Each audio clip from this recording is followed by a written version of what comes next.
Hey everybody, welcome back to another episode of Monday Night Live with Johnny Burns, a new podcast here on the channel. I am your host, Johnny Burns, and today I'm very happy because we have a brand new special guest. This man is awesome. I did a live stream, or I did a video with him on his channel talking about the first horror movie that had an impact on me. I think we talked about Scream 2. Ladies and gentlemen, from Sledgehammer Horror, I give you Ken Sledge. How's it going, buddy? Hey! We have to add like one of those boxes where I can hit buttons. Right. We haven't you gotten doing, there man? yet. I'm good, man. I'm good. Welcome to episode 4, man. This is a very dirty, gritty. We're learning as we go. We're building the community while we're building the sets and the whole live stream. So I'm still I using love it. I'm still using free StreamYard. I'm learning OBS very slowly. I have a buddy who's helped me out with that from Flix Talks. He kind of gave me a lot of pointers on that. He was my guest on episode 2. We had J. Mark Schwarzenschubert for episode 1 and 3. He was great. I pulled him out of retirement. He was a friend that yeah, dude. I pulled him out. Like he was an old friend that we did collabs with, and like, you know, it was funny, man. Like my phone broke and I got a different phone and I put the phone down the shelf. And essentially, I was just like, man, because Apple messed up. They didn't move all my numbers over. I had to put them in manually. So I was just like, all right. Sucks. So I had like my 8 to 12 contacts of people who were my everydays. And then I was just like, you know, and then I was like, you know, whatever happened to J Mark? So I went digging through the old phone. I pulled the number out. I left a voicemail, and I was just like, hey, man, you may not remember me. It's been 2 years, but do you want to come out and play? And like he called me back instantly. Like, this is what I love about man friendships, is that you cannot talk to somebody for 2 years. They'll call you back and like you didn't miss a beat. And it's just like, hey man, yeah, I'll be there in a week or two. And I'm like, awesome. We'll start off with you. It'd be great. Dude, so it is. It's like you pick up. Like, it's like you never missed a beat. Yeah, and I think one of the hallmarks. One of the hallmarks of this channel is going to be trying to pull people out of retirement who are like, well, you know, I had to go back to my date, and I totally get it, dude. Like I have gaps in my channel, you know, weeks, months. I'm sure you do too, every now and then, where it's just like, I had to work, man. Like this doesn't pay all the bills. I'm not dead meat. I'm not whatever. So I still got to feed kids, man. Yeah, so, dude. You know, like, it definitely still happens. You know, I don't know if you heard, but in Jersey at least, and I'm sure it's probably maybe true where you are, but electricity in New Jersey went up 20% across the border, just everywhere. So I'm sure it's true where you are in too. Michigan. Yeah. And Canada's kind of got us by the balls right now. So because Canada has like a monopoly on Michigan electricity, and so like when all the shit was going on, I don't really talk politics. When all the shit was going on, I was like, calm down, please. Like, you're gonna kill my power. Please settle down. I suspect that our politics probably align. I'm just guessing. I'm just gonna take a wild guess and say that they probably do. There's probably some soft people that don't agree with our politics. No, they don't. But for me, it's just like, you know, your politics aren't what make you the human being. You know what I mean? Like, I don't judge somebody on their politics or what they believe. Like, we were all and that's differently. And that's how I know where your politics are, because if you did judge somebody based on your politics, I know exactly where you would stand. Right. That's the difference, man. It's like some people are just like, oh, your politics are that, then you know what? You're blocked. I went on all the socials and you're blocked, and you're a terrible person. I will never talk to you again. And you're like, we've been friends for 20 years, man. I don't, you know. Right. Any politician that I vote for, or any politician that you vote for, they've never been at my table having dinner. You have. You know what I mean? Family and friends is way more important than who we vote for. Like when we as a society started determining who we were by who we voted for, that's when it started going downhill. And in my opinion, it's like 10 years ago, my politics were slightly different, but then both sides of the aisle have ran in the opposite direction and have become unrecognizable to the point of just being like, you know, I think I'm gonna tweak mine a little bit because it's not working out with the extremism on each side. I'm also, and that's the bad thing, man, because I feel like the extremists on both sides are so like, you're the same person, man, and that's why you guys fight so much, because there's no gray area to you. It's all black and white, my way or no way. And that's not how it should be. Absolutely. And you know what?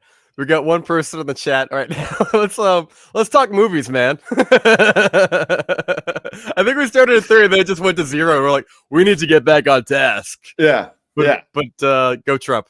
Anyway, so the first movie we're talking about is a movie that we both saw. I want to pull up the numbers real quick. It's a little movie called M3GAN 2.0. This is that bitch. Hold on to your vaginas, everybody. Where's the there she is. There she is. 2 years later, M3GAN, she's back, everybody. And this time, it is not your typical Blumhouse comedy. In my opinion, it's very much an action sci-fi movie. Yes. With lots of comedy. Like, oddly enough, Ken, like I was getting Austin Powers out of this. In that, like, it just was like never-ending gags stitched together by a lot of exposition and plot points. There's a lot of plot points, dude. I'll be honest, man. I did not I did not see this in theaters. I've seen it twice, but I've not seen it in theaters. Me and Jack Sparrow took the Pirate Seas, and we, believe it or not, it's very high quality. That's another thing that's disconcerting is like how high quality and how quickly these movies are making its way onto Napster. Well, I think that like with especially with movies going to streaming so fast now, it's really easy for like them 2-3 to weeks bootleg shit. And it is a bummer, because M3GAN did less than I think it was less than 12 million domestically. It did 10. And and that to me, like, look, I have a lot of criticisms about this movie. Sure. I'll be completely honest about that. I think this movie really abandoned the horror elements that made, that horror slasher elements that made the first one so much fun. There was no tension in this movie. No, there wasn't. And there's just so many dumb plot points that really irritated the shit out of me. Like when the FBI is breaking in her house at night, and then they're like, my God, we got a warrant. I'm like, why the fuck did you knock at the door? Yeah. Like, why? Like it's a middle-aged woman and her 12-year-old. Like, you don't need to send in like the National Guard. Like, just knock on the door. You couldn't exactly. And then it gets all Home Alone like. Yeah, the Roomba coming in and did it because like they wanted to show that action beat, everything. Yeah. But like I'm sitting there watching and I'm like, why in the fuck are they breaking in like that? Like that didn't make sense. I did like there was a couple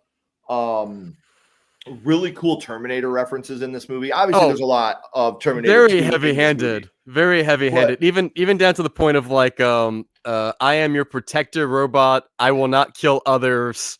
Like they put the we're gonna talk. They straight up say the first killer robot was in 1984, and I was like, let's fucking go.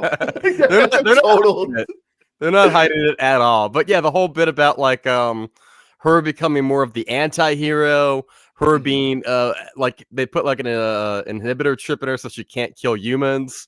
It's kind of like that scene where like Arnold is like he shoots a security guard in the leg and he's like, he'll live. Like that kind of shit. You know what I mean? And I think that this route they took was the obvious route to take.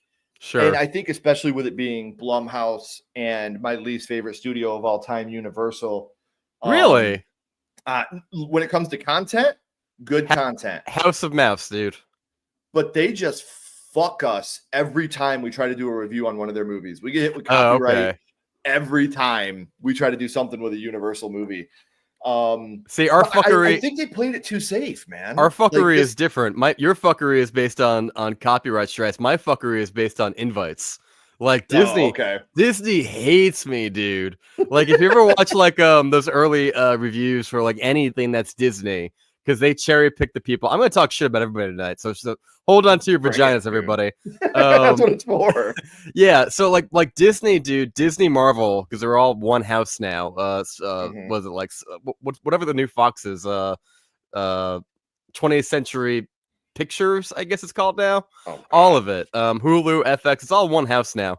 But basically, like, dude, they fuck me on invites and even content. And I used to be mad about it for like the longest time, like back in the day when they were doing like Guardians 3, back when they were doing all the Spider-Men together, you know, like those movies. But now that we're in 2025 and we're in the era of like Nerdrotic and Critical Drinker and all them who are just wiping the floor, and I could just sit back and watch it and eat my popcorn and be like, yeah, take it to fucking school, guys. Like, you guys are really messing up. And then I was also just like, oh, so I shouldn't take this personally. This is more about you just like safeguarding yourself from terrible reviews because your movies have gone way downhill. Oh, I did a whole video just rip it on Snow Shite. Just rip it in a new one. And yeah, dude. But like I've never had any issues with like Universal. Well, you know what? I guess I'm very good at I've learned on a long enough career how to edit around copyright strikes. Essentially, and this is a little nugget for everybody. If you want to like use footage from anything in your editor, it's got to be under 5 seconds. And typically what they do is like in your editor, I use Final Cut Pro X, but basically like you want to get it at 4.26 seconds. Because after 2.6, it becomes 5. There's 26 frames per second, depending on what you're editing with. The second you go over that, you're done. You're out. They'll yank you out. They'll. I mean, depending on the studio, depending on the copyright claim, but you're safe if you're under that. Like Universal is terrible. Warner Brothers, both times that they've hit me, because I've only been hit by Warner Brothers twice, and both times I fought it, and they released it right away. They were like, "Oh, our bad." Sorry. Yeah. I'm like, you fucking asked me to do this, you guys. I can't. I've never been able to do a video talking about like Batman related. They really come down on that. Like I did a couple. Oh my god! During the pandemic days, like 2022, I was starting doing like a series of like Batman animated series videos talking about like top 10 based on Harley Quinn videos or top 10 Clayface or whatever, or like Kevin Conroy. Instantly chop. And I think I kept them unmonetized or some shit like that, but I was just like, you guys are messing me up too much where I'm just like, I'm not gonna cover that. And then we're fully horror here anyway, so right. And see that's my thing. Like when I hear people talk about like Disney, and I can't say anything because I don't review that stuff, so I've never had that type of conflict with them. But I can only imagine how Disney and Warner Brothers and them act, or Disney and Marvel and them, how bad they can be. I can only fucking imagine. And like you said, with the decrease in quality that's come with the later movies, I can only fucking imagine. Like I would hate to be like, we kind of shoehorned ourselves, you know, Ashley and I, into Sledgehammer Horror. You know, that's obviously a horror channel. We want to stay horror. But at the same time, like I feel like the more mainstream shit would be a lot harder to get away with, you know? Yeah, dude. And even this movie, like I was telling my girlfriend Wes, I was just like, you know, it feels like a sitcom, the dialogue. Like not only is it heavy-handed in exposition, because like it's everything they're talking about, nothing never. Oh, by the way, we got somebody in the chat. Eli Cortez says, "What up, Burns?" What's up, Eli? Chat. Hey, what up, Eli? I think I've seen you here before, man. Welcome back, Eli. Man. Welcome back.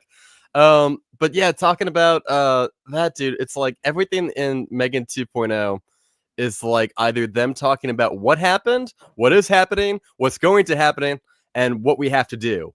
And it doesn't stop. And it's always Gemma, the aunt, the woman from Get Out, the one, the girlfriend. She's back as the aunt, Gemma, and she's like, she's the worst fucking actor. I'm sorry. Like I think we got gaslit with Get Out, where we thought everybody in that movie is fantastic based on how good that movie was. But when you watch that movie now, it's just her like being a block of wood, being like, Katie, I told you we can't do that, you know? It doesn't stop. Like, especially like in the fact of like there's so much of that early on when you know, based on the trailer, based on what you're sold from the movie, you know M3GAN's coming, but we don't get M3GAN for like an hour.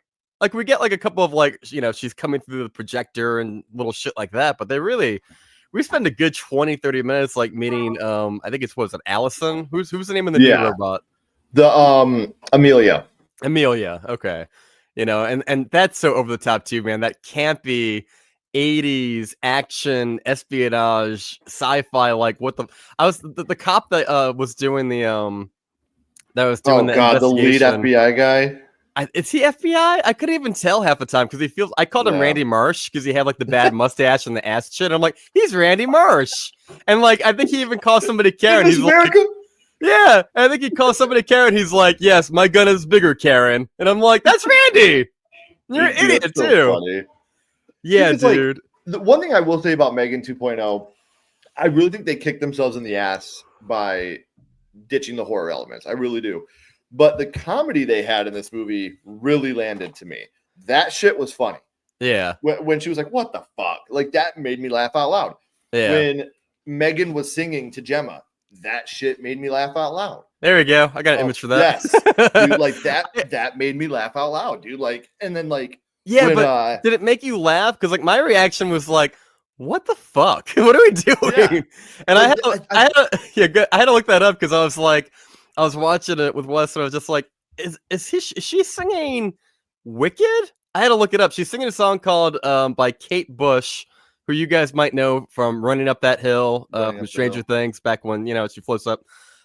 It's Kate Bush's "A Working Woman," and it's very much about like loss and being a parent or a child or a loved one. I didn't look into it too deeply, but it's very Right. much a that kind of movie. Eli Cortez says, which was better, guys? M3GAN 2.0 or 28 inches later? LOL. I personally am going to say M3GAN 2.0. I was very disappointed in 28 inches later. Yeah. I thought that the problems I had with that were bigger than the problems I had with M3GAN 2.0. And I think that 28 inch, I'm gonna keep calling it that now. It's perfect. I think 28 years later, will be like a Halloween Ends where maybe like, or Halloween Kills. I That's what I apologize. said. Yeah. Where like once we get Wait for the next one. Yeah, maybe we'll come back to this one and appreciate that ending. Like I felt like the Wayans brothers wrote the ending to 28 years later. Like they handed it off to the Wayans brothers and they were like, well, let's do this at the end, and Yeah. but there was a lot about it too, like zombies fucking. Like I was like, what are we doing here, man? And I get they're not zombies, they're the infected, so you can get around it like that. But He's the alpha, yo. Yeah, he's the alpha for sure. But it's just like, I don't know, there was so much about it that and there was so many things that they teased that obviously we're going to talk about in the Bone Temple. What are like the masks that they had on? And even when they're at the party, like they put on those masks and then nothing happens with it.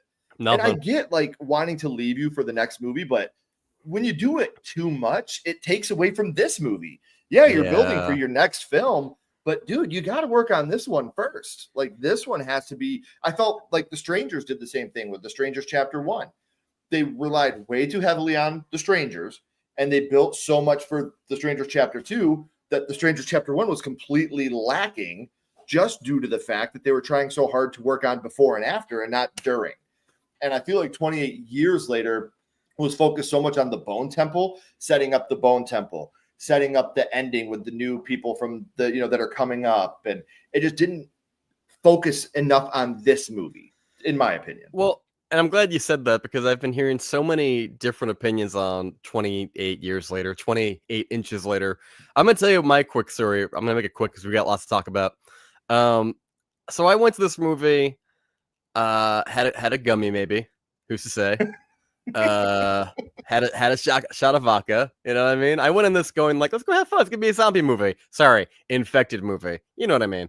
So we go to the movie, and everybody in my audience was laughing, like snickering, like, what the fuck is this shit? I went to like a rowdy audience. I don't know if yours was like quiet and tame, but mine was a little bit rowdy. Which I sometimes love, kind of like you're talking about Halloween Kills. I love a good rowdy audience for like a horror movie. Like I love when like, and this is gonna sound so like I don't, maybe I shouldn't say this. I don't want to say it's a little bit racist, but like I like when there's a funny black guy in my movie theater. Yeah, who will jump out. Not racist. That's I know. But I'm so used to being kicked in the balls while being on YouTube because like you just get it for everything. You know what I'm talking about. But like I love when there's that element of like the funny black guy or just a funny guy in general, but they just happen to be. Usually it's like a big heavy black guy who's just the funniest dude you'll ever meet in your life. It's always like the dude from Trap. Like the side guy from Trap. Right, who always says the funniest shit. And I'm like, this is 4DX.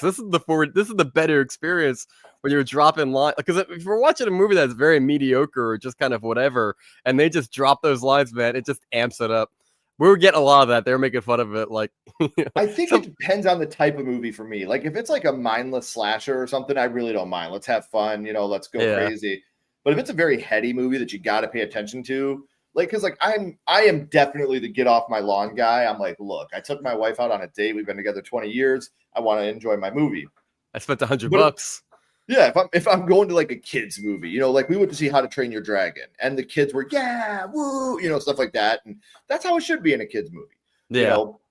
But if I'm in for a movie that's like a very heady type movie, and I got to pay attention because, as you know, as reviewers, it's our job too to critique, and I'm literally sitting there taking notes the whole movie. These are my positives, these are my negatives. So like I got to be able to pay some sort of attention, and with like a Halloween Kills, like.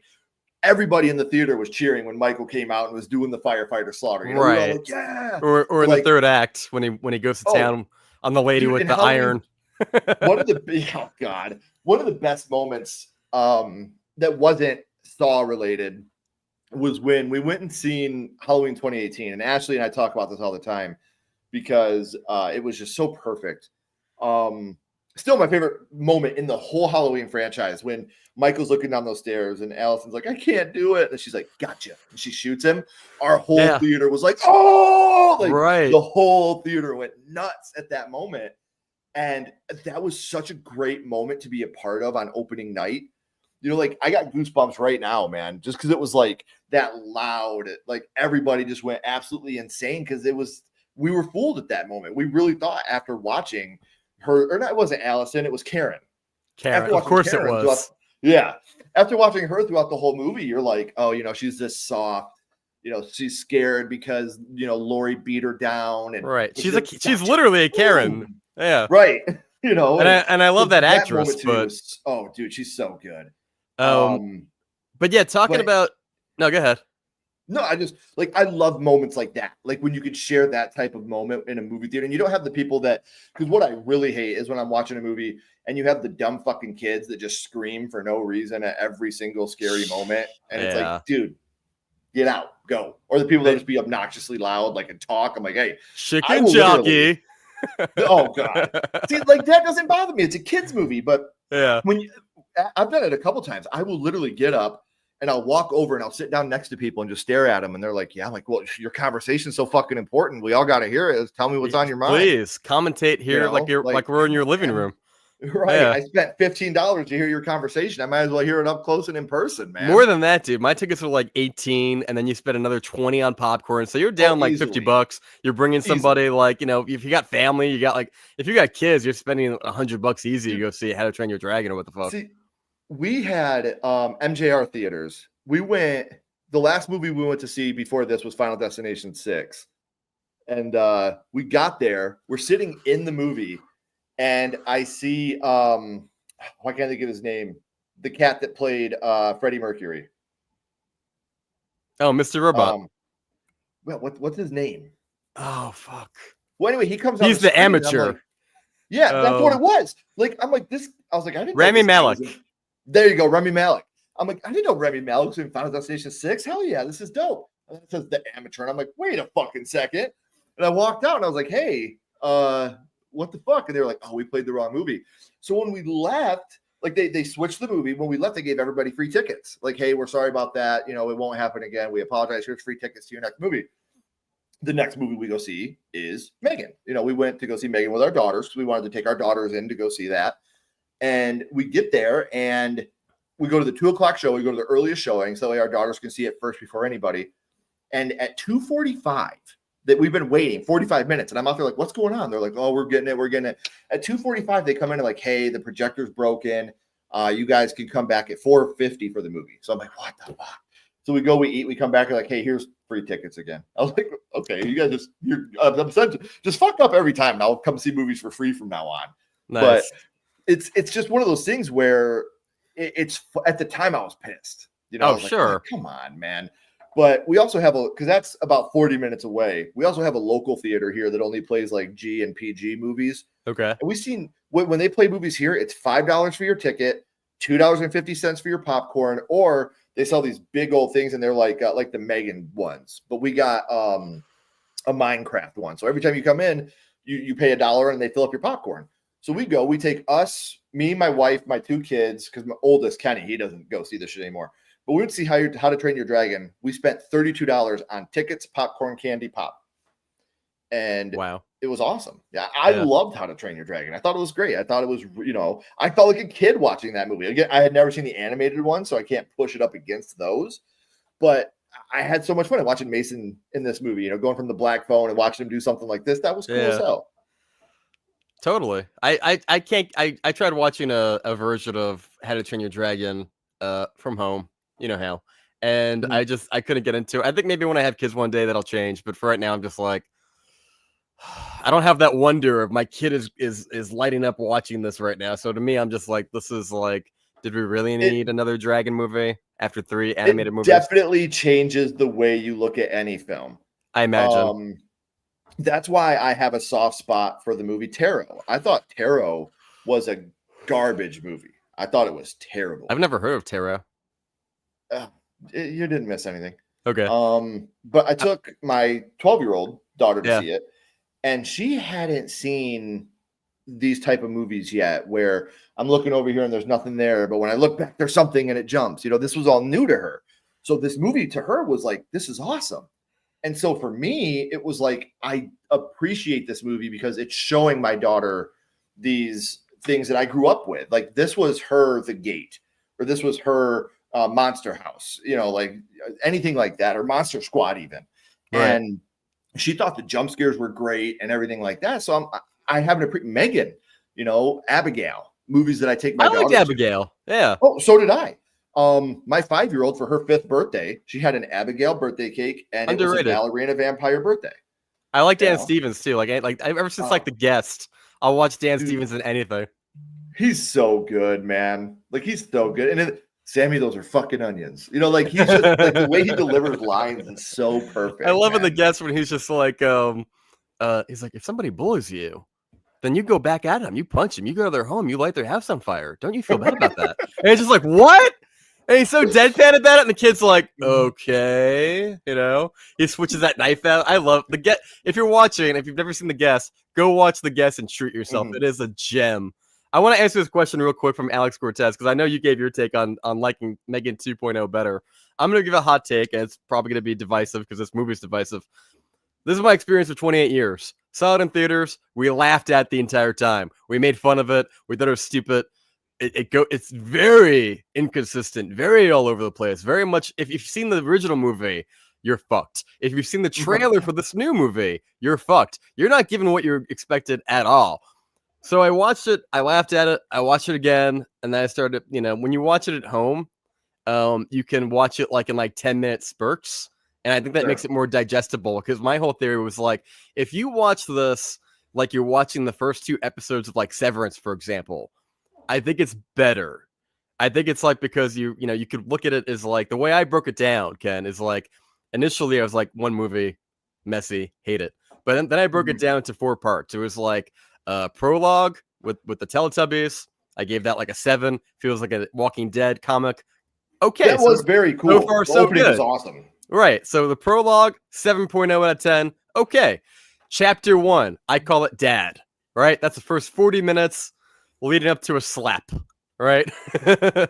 I gave that an 8. I loved him in the woods with the dad. I loved all of that. And I've came to realize that my hatred for this movie really stems from the point of you start good and you just fucking shift it into chapter 2, which I call Mom and the Doctor. I gave that chapter a 3.0 out of 10.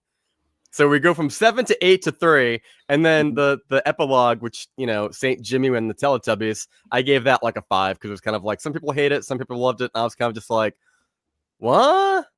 But if you think of it as the first 2 episodes of a limited series that's going to be 6 in total, I think if you took all 3 movies, cut them in half, put them on Apple Plus or whatever, watch them as so, you could just look at it and be like, episode 2 called Mom and the Doctor, not the greatest, but we're only episode 2 and we have 4 more to go and whatever. So that's kind of how I recontextualized it.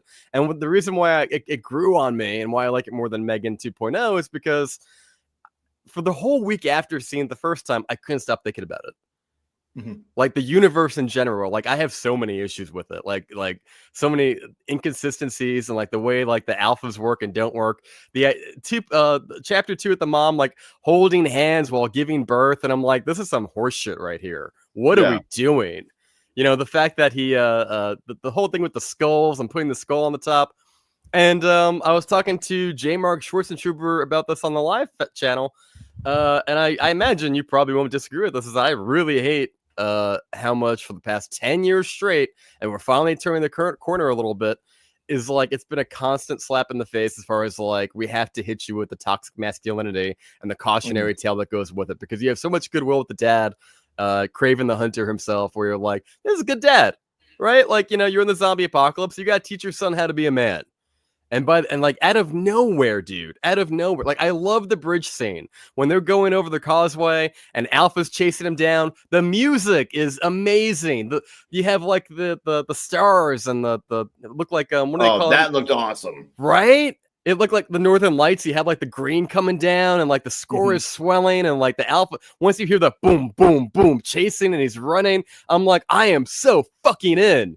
And then like we get home and it's just like, oh fuck you. It's like dad is an asshole at the party. Dad is cheating with the he's going downtown with the neighbor girl, you know, and then oh poor mom. And then it really just comes out of nowhere. It's like he slaps the kid, he punches the wall, you know, he's got the knife. You know, he takes the knife away from the kid. First the kid pulls the knife like he's Walt Jr. on Breaking Bad. He's like, stay away from me and my family. Like, it's like, you know, and then he's just like, he takes the knife away from him. He does this bullshit where he takes the knife and he doesn't just give it back to him, Ken. He holds it and he shakes his hand. It shakes. And you're just like, oh, fuck you, movie. Yeah. And I agree, because like you really want this guy to be somebody that you can look up to as a viewer too, you know? Yeah. And then they pulled the rug out. And it's like, dude, if you would have just waited a week, she'd have been dead anyway. So like, I agree. I'm gonna differ with you. I think it's a little bit better than M3GAN 2.0, just because I watched M3GAN 2.0 a second time today, and I was kind of just like, once you know the story beats, I mean, and they're very convoluted. They're all over the place. It's just we're going from one thing to the next thing to the next thing to the next thing, and it's just what's her name? Grace or who's the aunt's name? Gemma. It's just Gemma constantly being like, I'm not going to do that. I'm not going to do that. One scene later, she does it. And you're just like, skip. Every time she does it, you're like, yes, you are. Yes, you are. I've seen the trailer. Come on, Gemma. Come on, Gemma. We know better. And you're like, I hated the whole Christian thing. Like the minute you meet this guy, you're like, oh, he sucks. Which one's Christian? Is that the guy from Fly the Phoenix? The Elon Musk guy? Yeah. Okay. Yeah, you're like, the minute you meet him, you're like, oh, this guy sucks. Wait, like, are you talking about the main villain, or are you talking about the guy in the chair? No, the main villain. Oh, okay. Yeah, he sucks too. Like, yeah, when you meet him, you're like, oh, okay. The minute you meet him, you're like, okay, this guy has something really bad is going to happen with this guy involved. Right. Like, he's a shitbag. The other guy I thought was funny, like the guy in the wheelchair that got up and started walking. Like, I thought he was funny. Like, he's a shit character, you know. And I was saying that. I was saying that with my girl too, because I was like, you know, I'm so used to movies like slapping you across the face with like their preachy politics, and it's not subtle. Like, I didn't see it because I heard about it, but like Mark Ruffalo in Mickey 17 is like a really bad Donald Trump impersonator. Never seen it. Same, but like I heard that and I'm like, I'm out. But then I saw this, and I'll say this about this, Ken, is that like you watch it and you're like, okay, they're clearly doing a riff on Elon Musk. He's like an eccentric, on the spectrum, you know, innovator, and he's arrogant, and but they play it for laughs.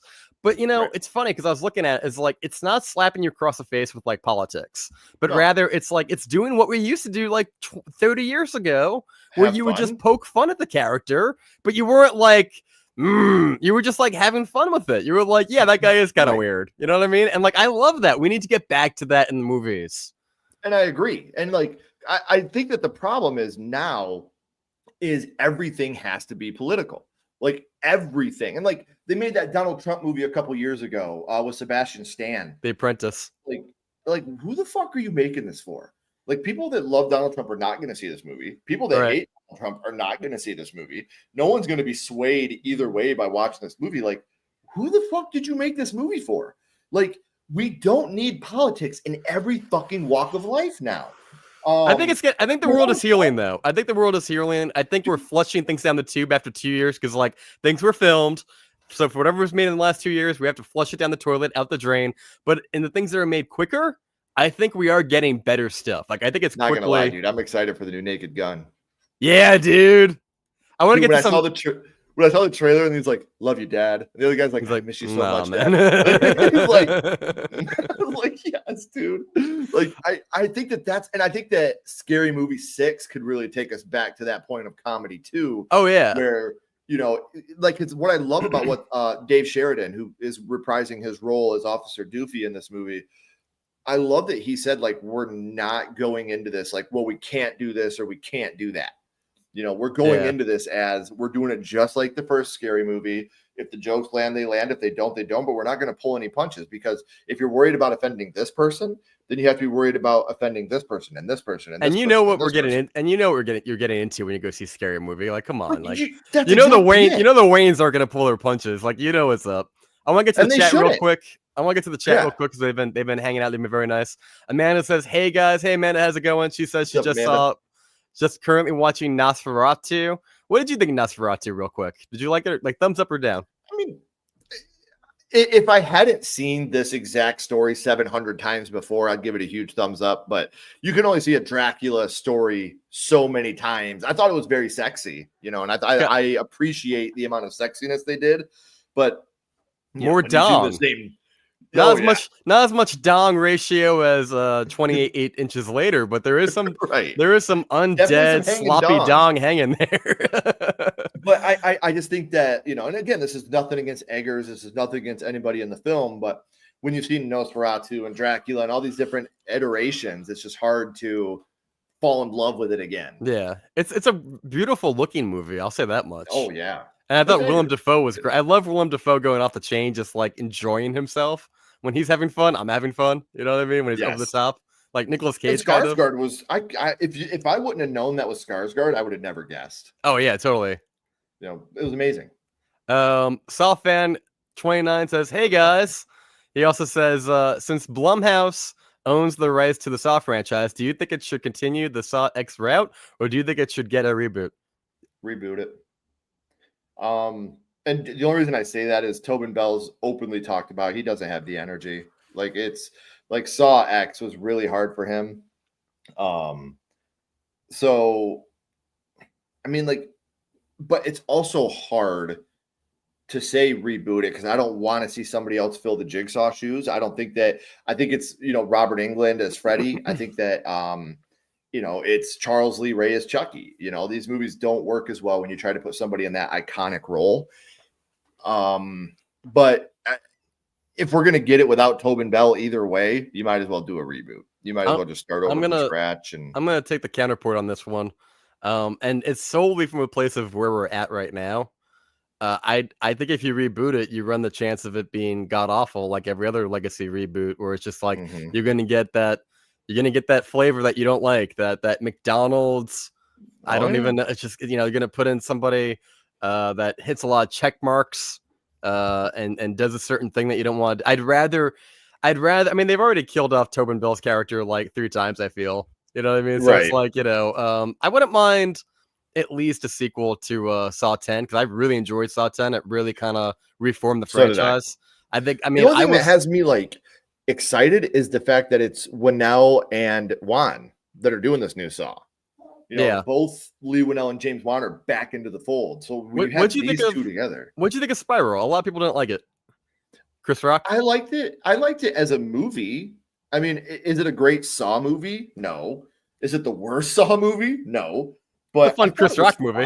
Yeah. I mean, like, that's exactly Sam what Jackson's in there. Chris Rock. Yeah.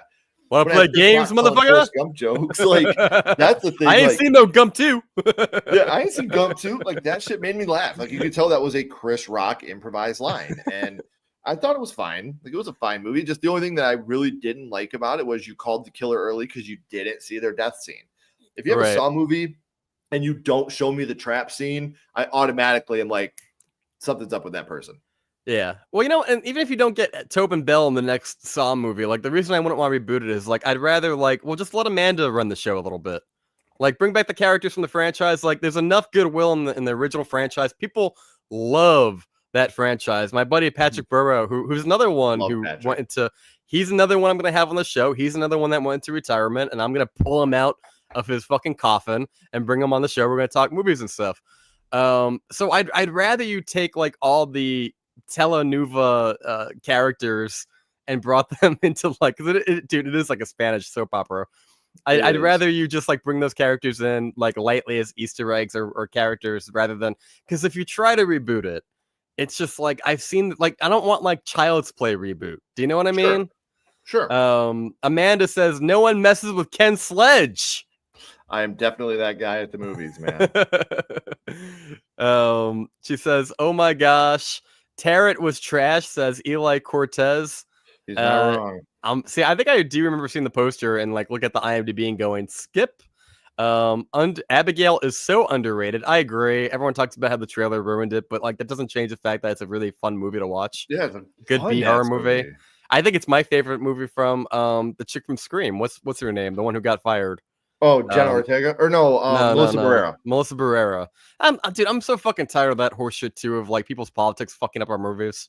That was the whole thing. I think it was Palestine she was on about, or and Spyglass was so stupid to be like, you're done. Like, whatever. Right. It's and I've always agreed with free speech. If she wants to express her First Amendment right to say I support Palestine, she should have that ability to do so. It doesn't affect the actor that she is or the performances that she can give. I also think that celebrities, actors should shut the fuck up when it comes to their politics. Most of you are high school dropouts. You don't know what you're talking about. People don't revere you the way like they did like actors in the 80s where like, we have so much like Denzel told Michael B. Jordan something that was pretty interesting. He told him, don't have social media. He's like, if you have social media, people are not going to come to the movies to see you. They have you right here. They have access to you right here. Don't go to the movies. Don't do social media. I think Rachel Zegler is a fantastic example of why you shouldn't have social media. Let them wonder who you are. Like Cillian Murphy is a great example of that. Because I don't know anything about Cillian Murphy outside of the movies. And that is probably why we like him so much. I also think he's probably a good guy, I suspect. But like, I think that celebrities, they know that the influence they have. And people, they don't think for themselves. You know, we live in this world where it's polarizing too. It's TikTok generation, and this is not an insult to anybody, but people want news or whatever in minute spurts. And if their favorite celebrity, and look at the influence Taylor Swift has, it's nobody should have that type of influence on people. It sucks, but there's money attached, so it's like it is what it is. Amanda says, I watched Donnie Darko for the first time this weekend and I really enjoyed it. The ending, I didn't see it coming. I didn't know that movie was set in 1988 until 2 days ago when I saw about it in a Watch Mojo video. I thought it was present day 2001. I had no idea. That movie's a trip, man. I still don't know what's going on in that movie, and that's kind of what I like about it. It's got some of the charm. What have you ever seen S Darko, the sequel? No. I heard it's bad. Yeah, I heard real it's bad. It looked like one of those movies like, you're not canon, I'm out. It's kind of like the third I Know What You Did Last Summer. Where's the like Foot?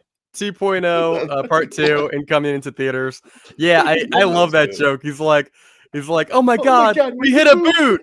Where's the foot? I love that Canadian blonde actor dude who shows up in everything.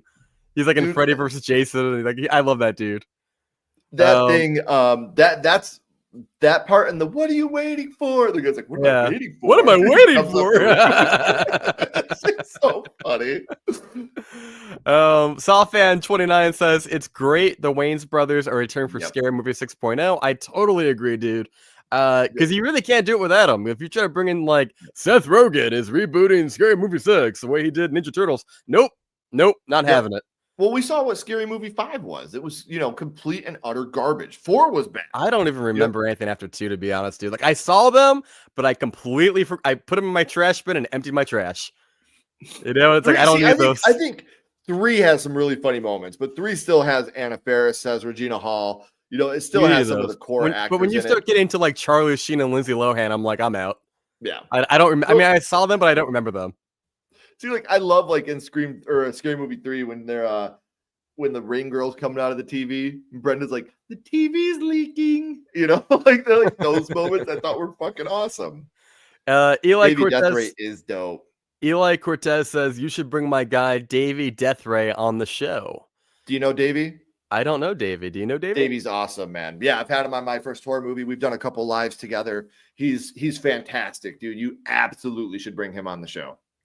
Screenshot. All right. Yeah, he's dude, real good dude. So who is Davey Death Ray? He does late night with Davey. He does interviews, reviews, stuff like that. He's just incredible. He's an incredible guy, incredible friend. One of the big punk rock guy. You know, he grew up punk rock. So have you had him on your channel? A couple times. What was his first horror movie experience? I want to say I'm putting you on the spot. Child's Play. That's okay. I didn't mean to put you. Child's I know you've done so many of those. No, Halloween 2. His was Halloween 2. What was mine? Scream 2. Yay! Ken cares. I'm kidding. that one I remember. That one. I mean, like, to be fair, guys, I want to remember every episode I've done. But right now, as of like this moment right now, I'm up to My First Horror Movie number I want to say 600 and I was gonna say 500, 600. Yeah, it's up. What is your? Has anyone ever asked you? Did you ever do one about yourself? The very first one I did was me talking about me, but no, it's funny. I had a guy reach out to me one time and was like, "Hey, I want to do this segment called I can't remember what he said it was called." He's like, where I talk to people about the first horror movie they watched. Are you okay with that?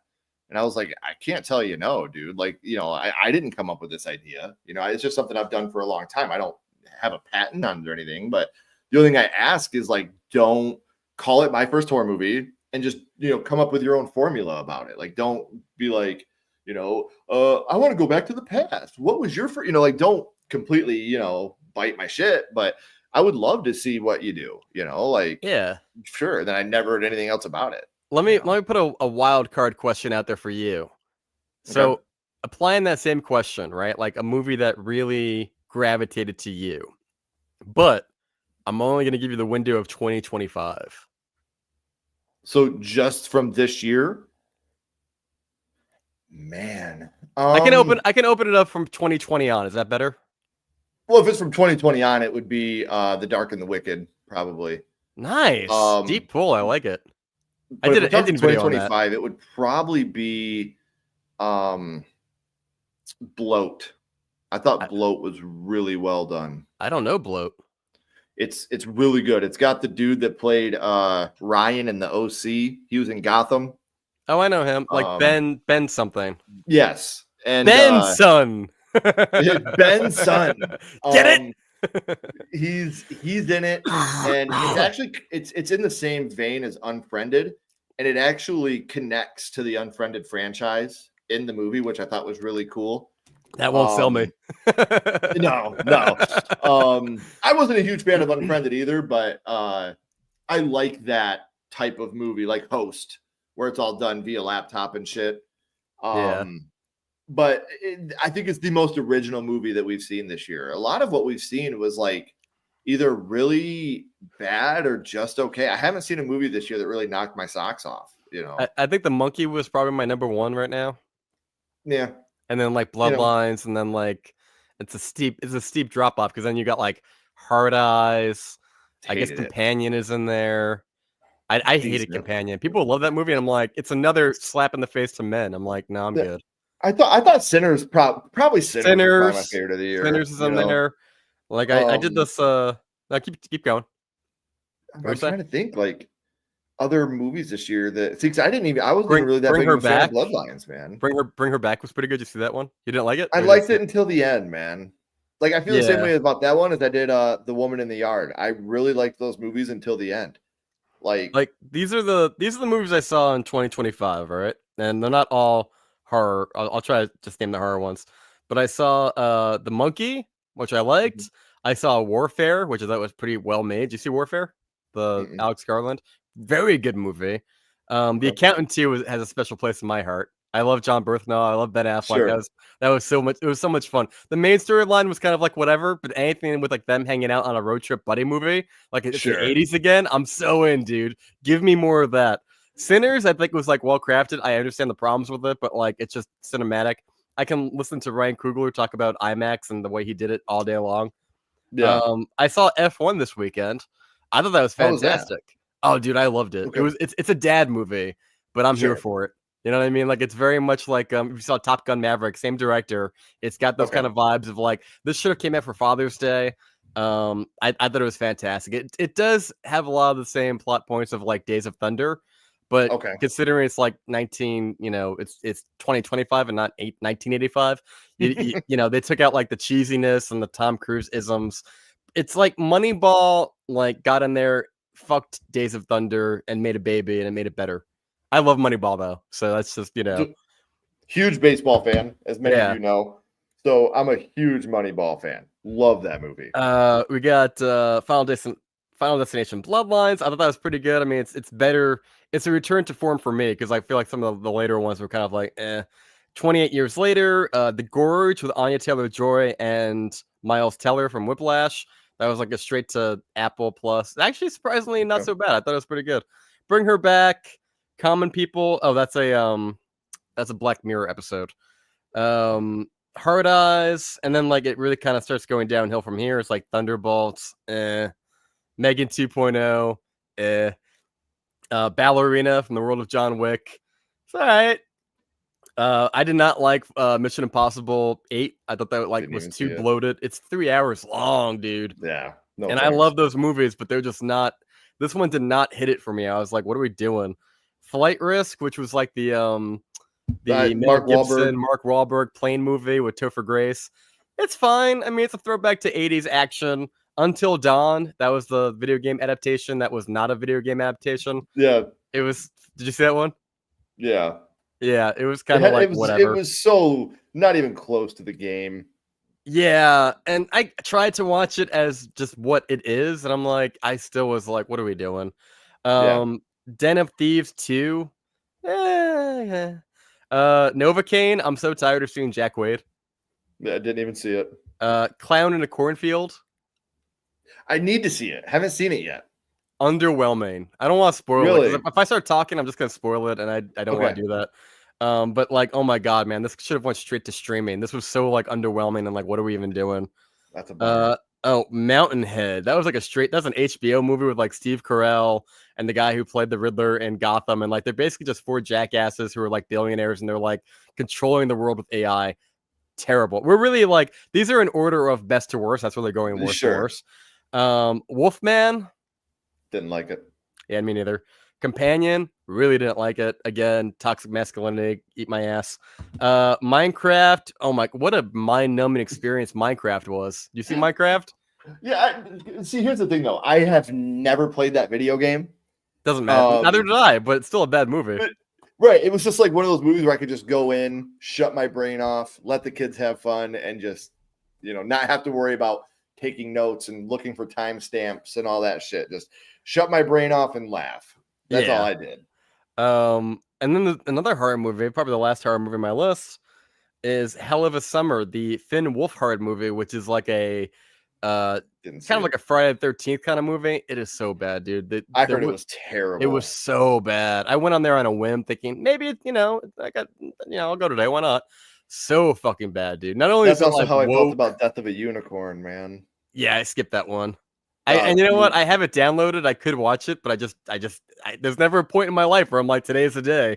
Dude, like Jenna Ortega and Paul Rudd just totally phone it in. You can see that their hearts are not into this movie. Jenna Ortega's stock has gone down, bro. I loved her when she first did X, and I kind of stumbled through watching the first season of not Megan, Wednesday, just kind of being like, I didn't like it. But then like she does like, Death of a Unicorn. She's not that bad. the Weekend movie, Hurry Up Tomorrow, which is like it's like a Prince movie, like where it's like a music Never even seen it. concept. Never even heard of it, honestly. Like, yeah, dude, it's like basically just I didn't see it either, but like it's basically just the Weekend having like a midlife crisis and then having like these high concept visuals of like action, and it's whatever. And then going down to the last two movies on my list, and these are the worst fucking movies. Second to last is a movie called G20. G20? G20, which was a Prime movie with Viola Davis is the strong black female president who's gonna pull a Die Hard and fight Anthony Starr from The Boys, Homelander, who's basically like your Hans Gruber. Such a bad fucking movie. You don't even know what I'm talking about. No, dude, I've never even heard of this. So I'm literally pulling up bad. Google right now just to look at it. Yeah, dude. She's like 60 years old and she's doing like self-defense to take out like these 8-foot tall German terrorist guys. And then the last movie on my list, Ken, what do you think it might be? What's the worst movie of the year so far? See if you can remember. Is it a horror movie? No. It's a Disney movie. So it was Snow White? Yeah, Snow White. Snow Shite. Okay. So yeah, it's been a checkered experience for 2025. I think 2022 was probably my favorite year of horror movies because we had so many things that year. Black but Phone, Barbarian. Oh yeah. And we're gonna talk about Black Phone 2.0. I want to pull up the box office for this weekend real quick. Okay. So if you look over here, number one was F1 the movie. Made $57 million, which is pretty good. I mean, I think they spent 200 and maybe even up to 300. So you've only made like 25% of your box office back. That's not great on a return, but for like an average box office of the movies, that's fantastic. We don't even hit like 50 million at the box office anymore. It's always like 10 or under, depending on the film. How to Train Your Dragon came in with another, what was that, 19? I'm squinting my eyes here. 19.5. Elio, another Disney film, 10 million. I don't even know what the fuck that movie is, dude. Like I've seen posters for it. The only reason I know about it. Yeah, the only reason I know about it is it's on the McDonald's Happy Meal toys. Right. Like I see posters and like this is when I feel like I'm in a simulation, like I'm in the Matrix, because I'm like, that's not a real movie. That's not a right. I don't know what that is. Seen any type of advertisement for that movie whatsoever. And then coming out at number 4, you know, it's his first weekend, it's new, is M3GAN with 10.2 million. That is dog shit. It had 3,000 theaters.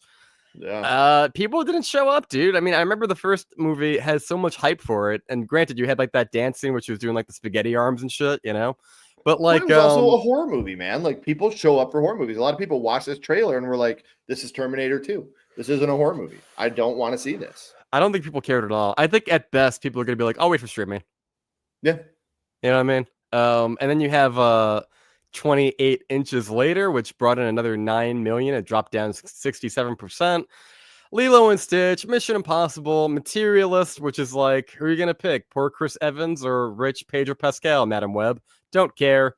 Ballerina and Karate Kid. And it's like, all right. Like, I still can't believe that Lilo and Stitch made 400 million total.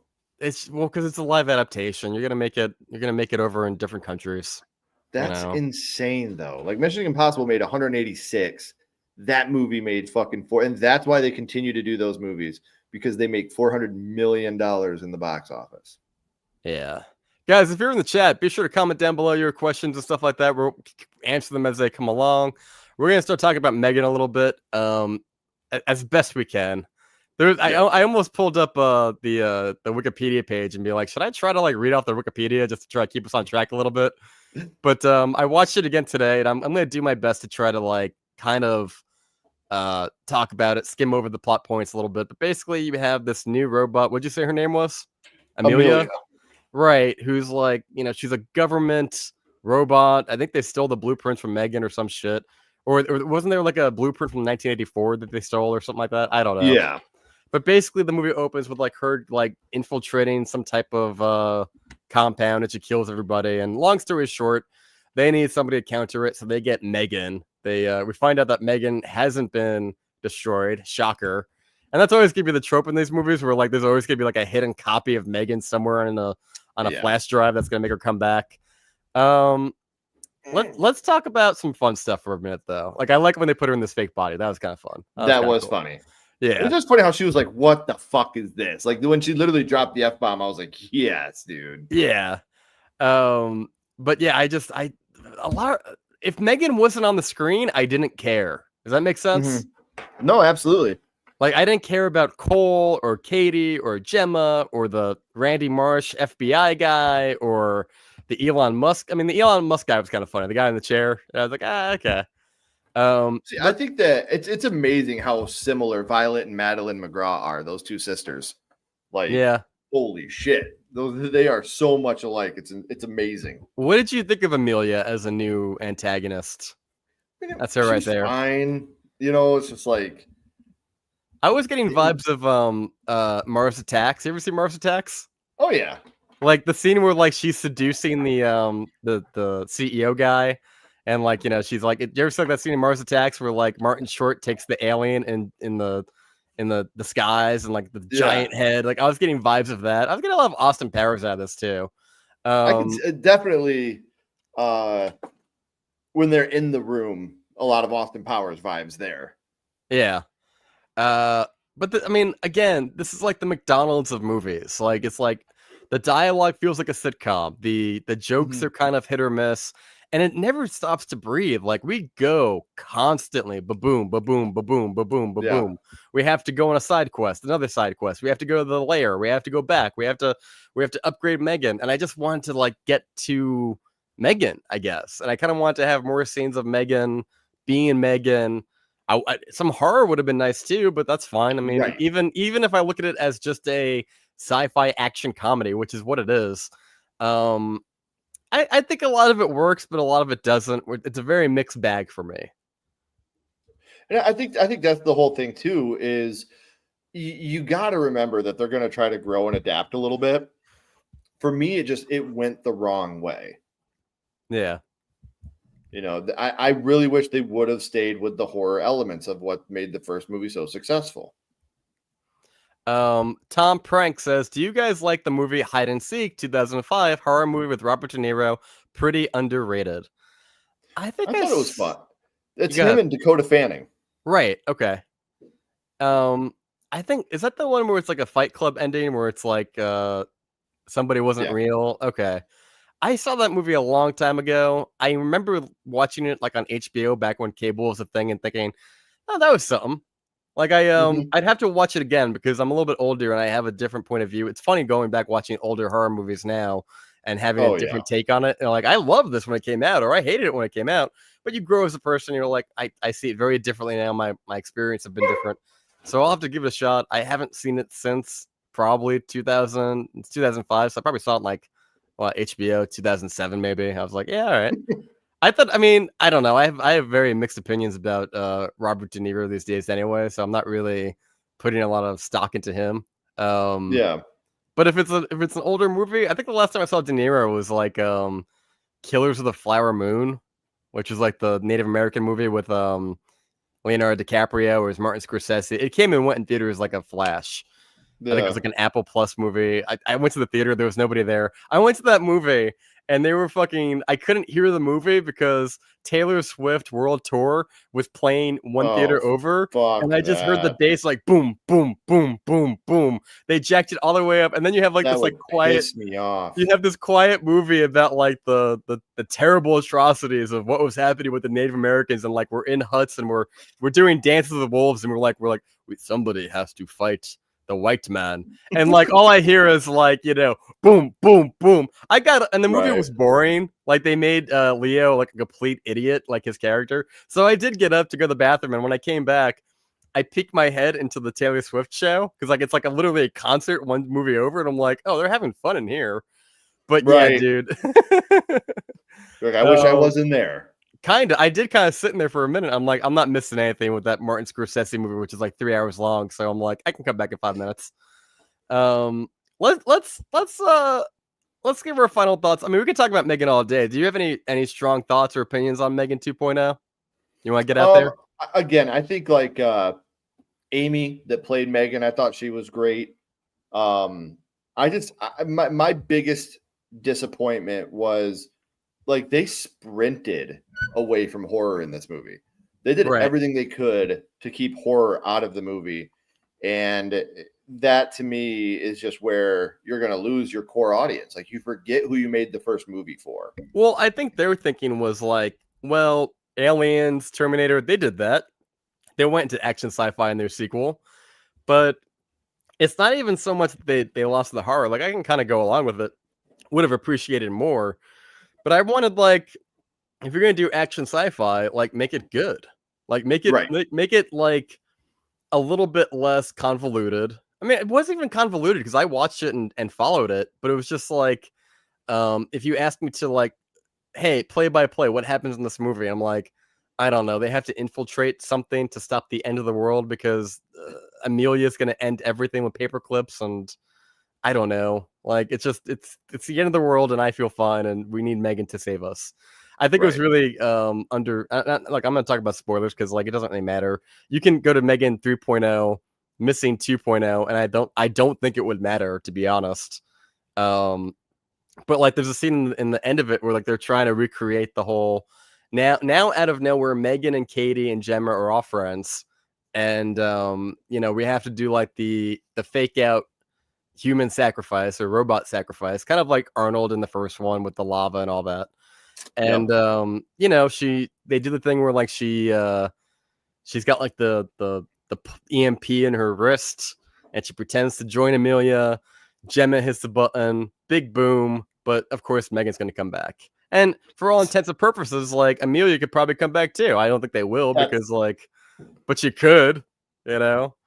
it. Just like I said, that part to me was just so, like, I was waiting for her to be like, I know now why you cry. But it's Yeah, something I could never I know do. that one. You know what I mean? Like, It's never good, Ken, when you're thinking of better movies while watching a movie. That's why yeah. they always say, like, never mention movies in your movie because, like, if they're thinking about the better one, they're not thinking about yours. Let's talk Right. about this Kate Bush scene for a second. Um, wha- what did you think when this happened? This kind of got me to sit up in my seat a little bit. At Uh, first, it was just so awkward yeah, that you're just like, you can't help but like, but it goes on for so long that you just start laughing just because it is that awkward. yeah. Like when she shushes her, like, it's one of those things where I laughed just because of how awkward I felt watching it. And I think a big sticking point in this movie, like, is like the woman who plays Gemma. She's no Sarah Connor. She's no Ripley. So, like, you Right. really just don't give a shit. Like, you could put her head on a stick, and I'm like, all right, is Katie okay? I guess. I mean, even Katie, I was kind of like, yeah, she's fine. Again, this felt like Right. a sitcom comedy show where I was like, you can kill all the characters on Friends, and I'll just kind of shrug at it and be like, yeah, all right. Let's talk about some new horror movies. Comment down below if if you're one of the 10 million box office people who contributed to seeing M3GAN 2.0 and you did see it. Comment down below if you liked it or didn't like it. We're gonna move on a little bit. You have any thoughts on M3GAN? No, Okay. that's about all I had. Yeah, dude, I really kind of struggled. I had to watch it a second time just to be like, well, I need to say something on this podcast. Um, let's talk about a movie that I'm looking forward to. I think you are too. That's the Black Phone 2.0, Yes, or just very 2. much. Um, I love this, dude. I saw the trailer for this, and I love, like, how they're changing, kind of what we're talking about with M3GAN. I love how they're switching it up a little bit in a way where it's like we're not just back in the basement with the phone doing the same grabber bullshit where it's like, okay, whatever. We moved out into, like, Antarctica type setting, like Alaska, kind of like the Thing. I love isolation movies in the cold. I love that he came back as, like, a supernatural Freddy Krueger.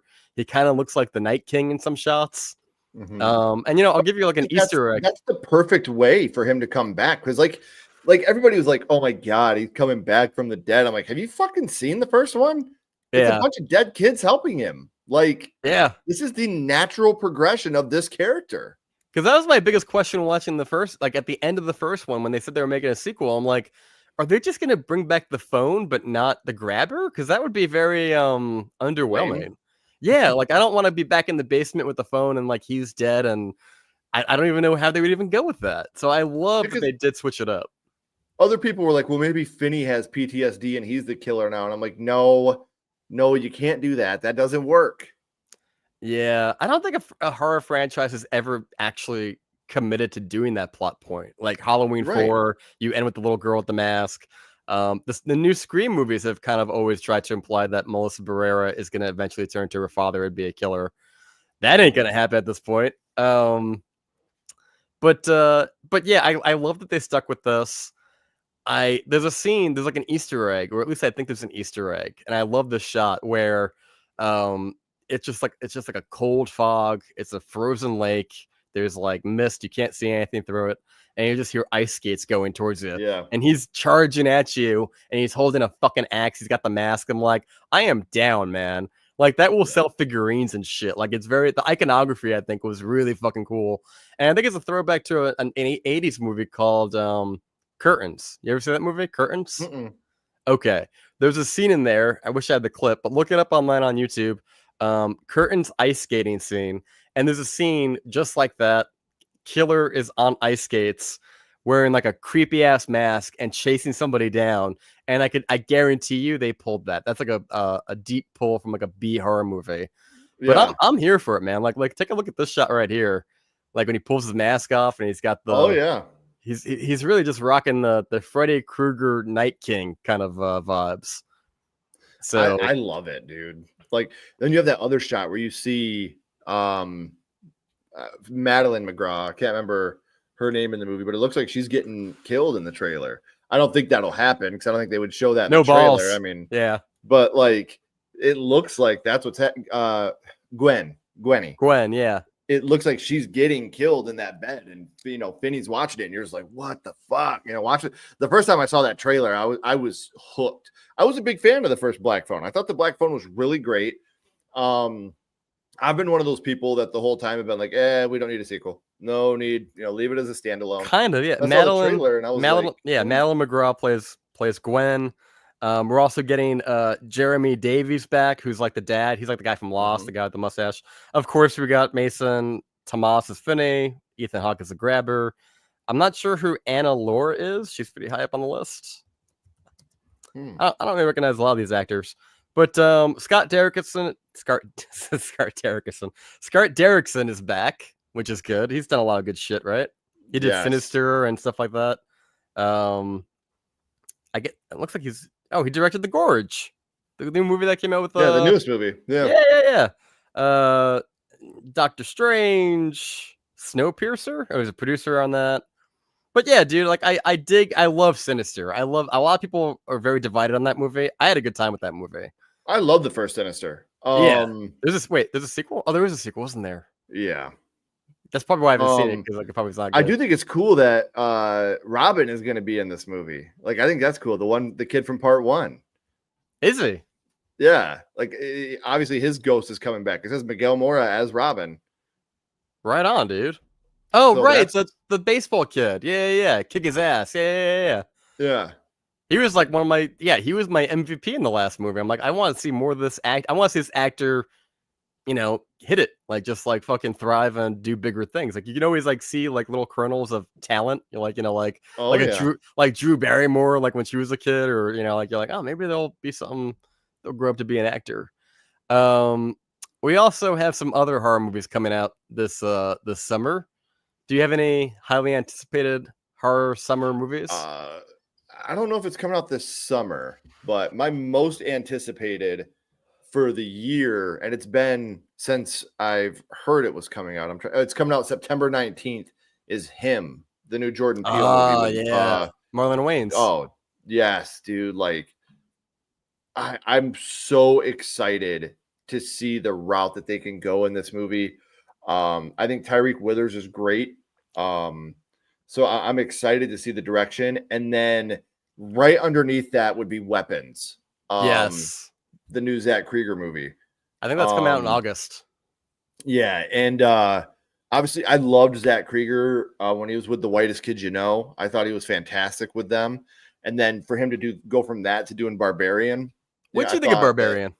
I loved it. Barbarian was my favorite movie of that year. Really? 2022, I want to say.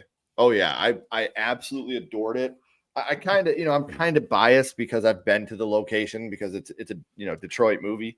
But I love Skarsgård. I love Justin Long.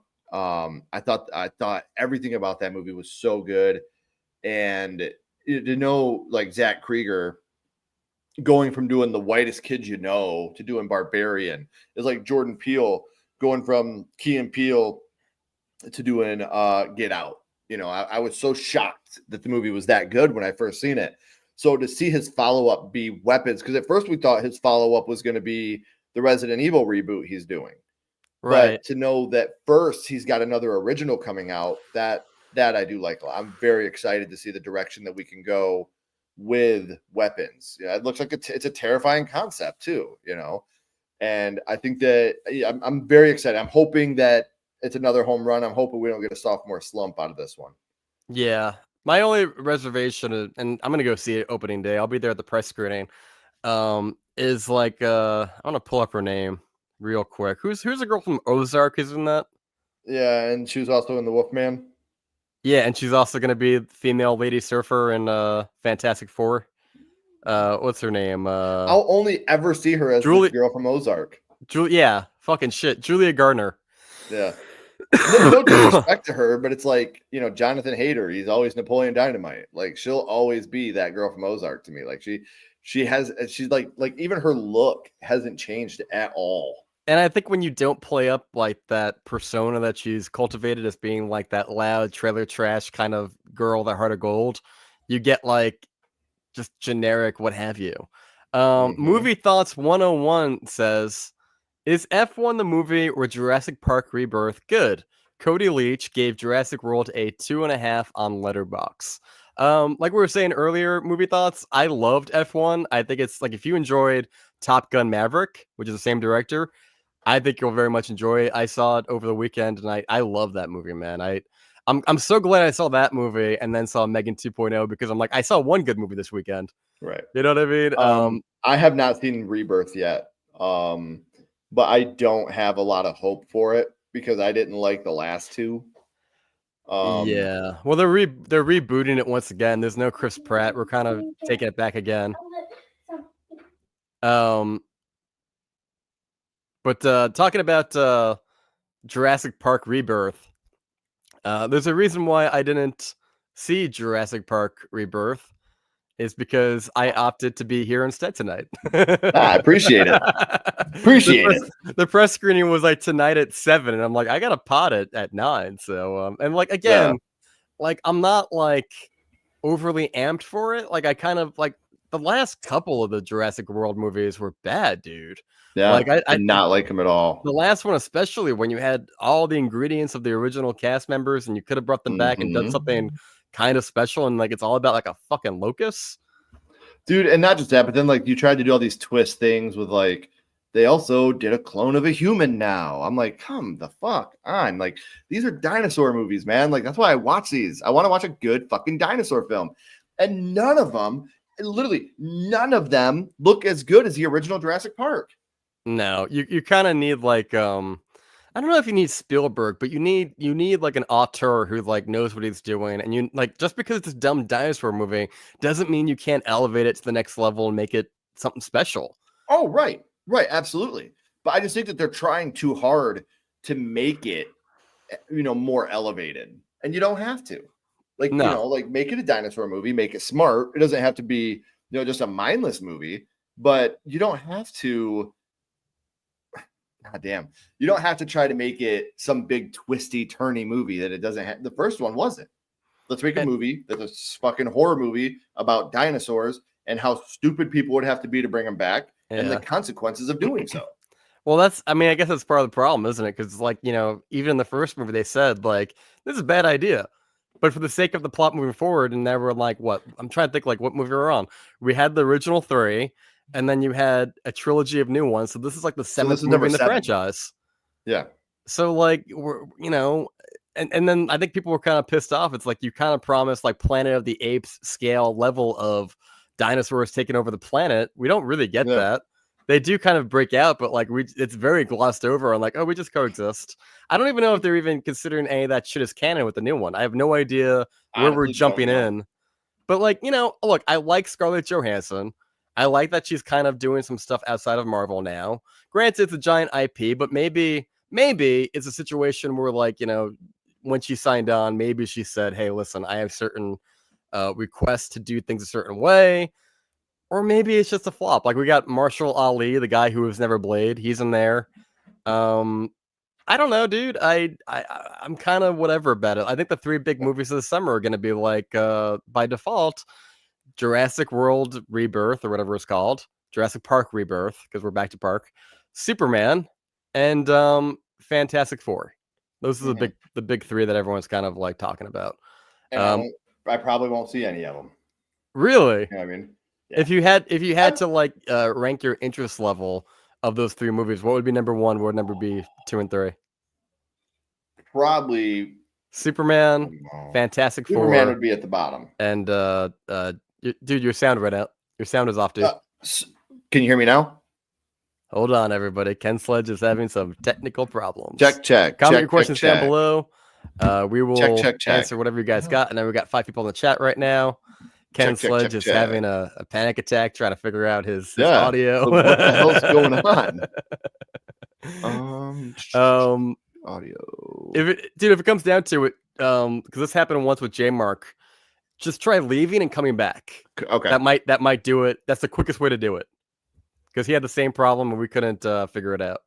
All right, I'll be right back. All right, I'm gonna do some tap dancing over here, and you do you. So yeah, I think some other movies that we got coming out, and he's gonna join us in a second. Another big movie that's gonna be coming out soon is I Know What You Did Last Summer, the reboot. If you want to see, if you're looking forward to this movie, or if there's any upcoming horror movies this summer or even this year coming out that you're looking forward to, comment down below. We want your questions. We want to know what you guys think. We're trying to build a bigger community. This is the 4th episode of our new podcast. We're trying to reach out to you guys and get a feel of what you guys want. Comment down below. What are you looking forward to? What have you seen? And we'll talk about it. I'm going to talk about I Know What You Did Last Summer for a quick second. I think we'll see if Ken is back on the stage. Ken? Can you hear me? Still no audio, buddy. What the hell, man? Check. Oh, man, it's a pressure cooker. Comment down below, people. Comment down below. Okay, let's see what we got. Oh, nope. Hold on. He's trying, everybody. This is like watching the kids from Legends of the Hidden Temple when they're trying to put that monkey puzzle together and the timer's clocking down. How about now? Try exiting in and out one more time. I think it's your best bet because that's what worked last time. We'll be right back with. Let's see what he's got. Sorry, everybody. And like again, if you guys are in the chat, comment down below. What are you guys into right now? I see this. We got 3 people in the chat right now. I want to hear from you guys, man. What are you guys into? Did you guys see M3GAN? Are you looking forward to any upcoming horror movies or just movies in general? Superman? Comment down below, guys. I need some help right now because we kind of lost Ken for a hot minute. Comment down below. I'll put your question up on the screen. We'll talk about it. By all means, welcome to the show. Poor Ken, man. Let's see. Ken? Oh, now. No audio, dude. What the fuck?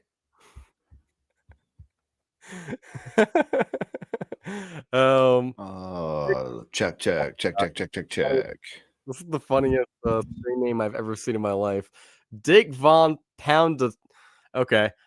He says, do you think M3GAN 2.0 will warrant a M3GAN 3.0? I think they're already doing a Ken, you still got nothing, man. Just opt out and in. I don't know what to tell you. Do I think you know what? Thumbs. Oh wait, okay, hold on. They're already talking about doing a spin-off of M3GAN. I think it's called Soulmate, which is probably going to be kind of similar to like a Companion, where it's going to be very much like a dude who gets like a sex bot and just has a good time with it. And I'm sure like some horror movie stuff will happen. Ken? How about now? Nothing, dude.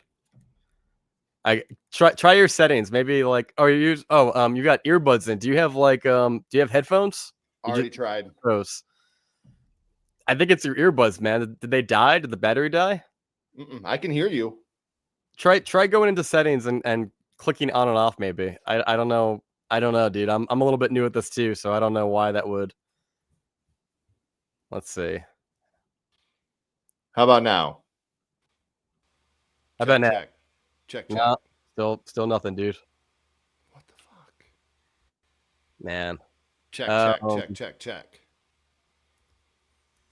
Ken says he's going to restart his laptop. All right, so we'll come back with Ken in 5 minutes. Ken, do you? I will keep tap dancing. We'll keep talking about what Dig Fun Pound a Snatch.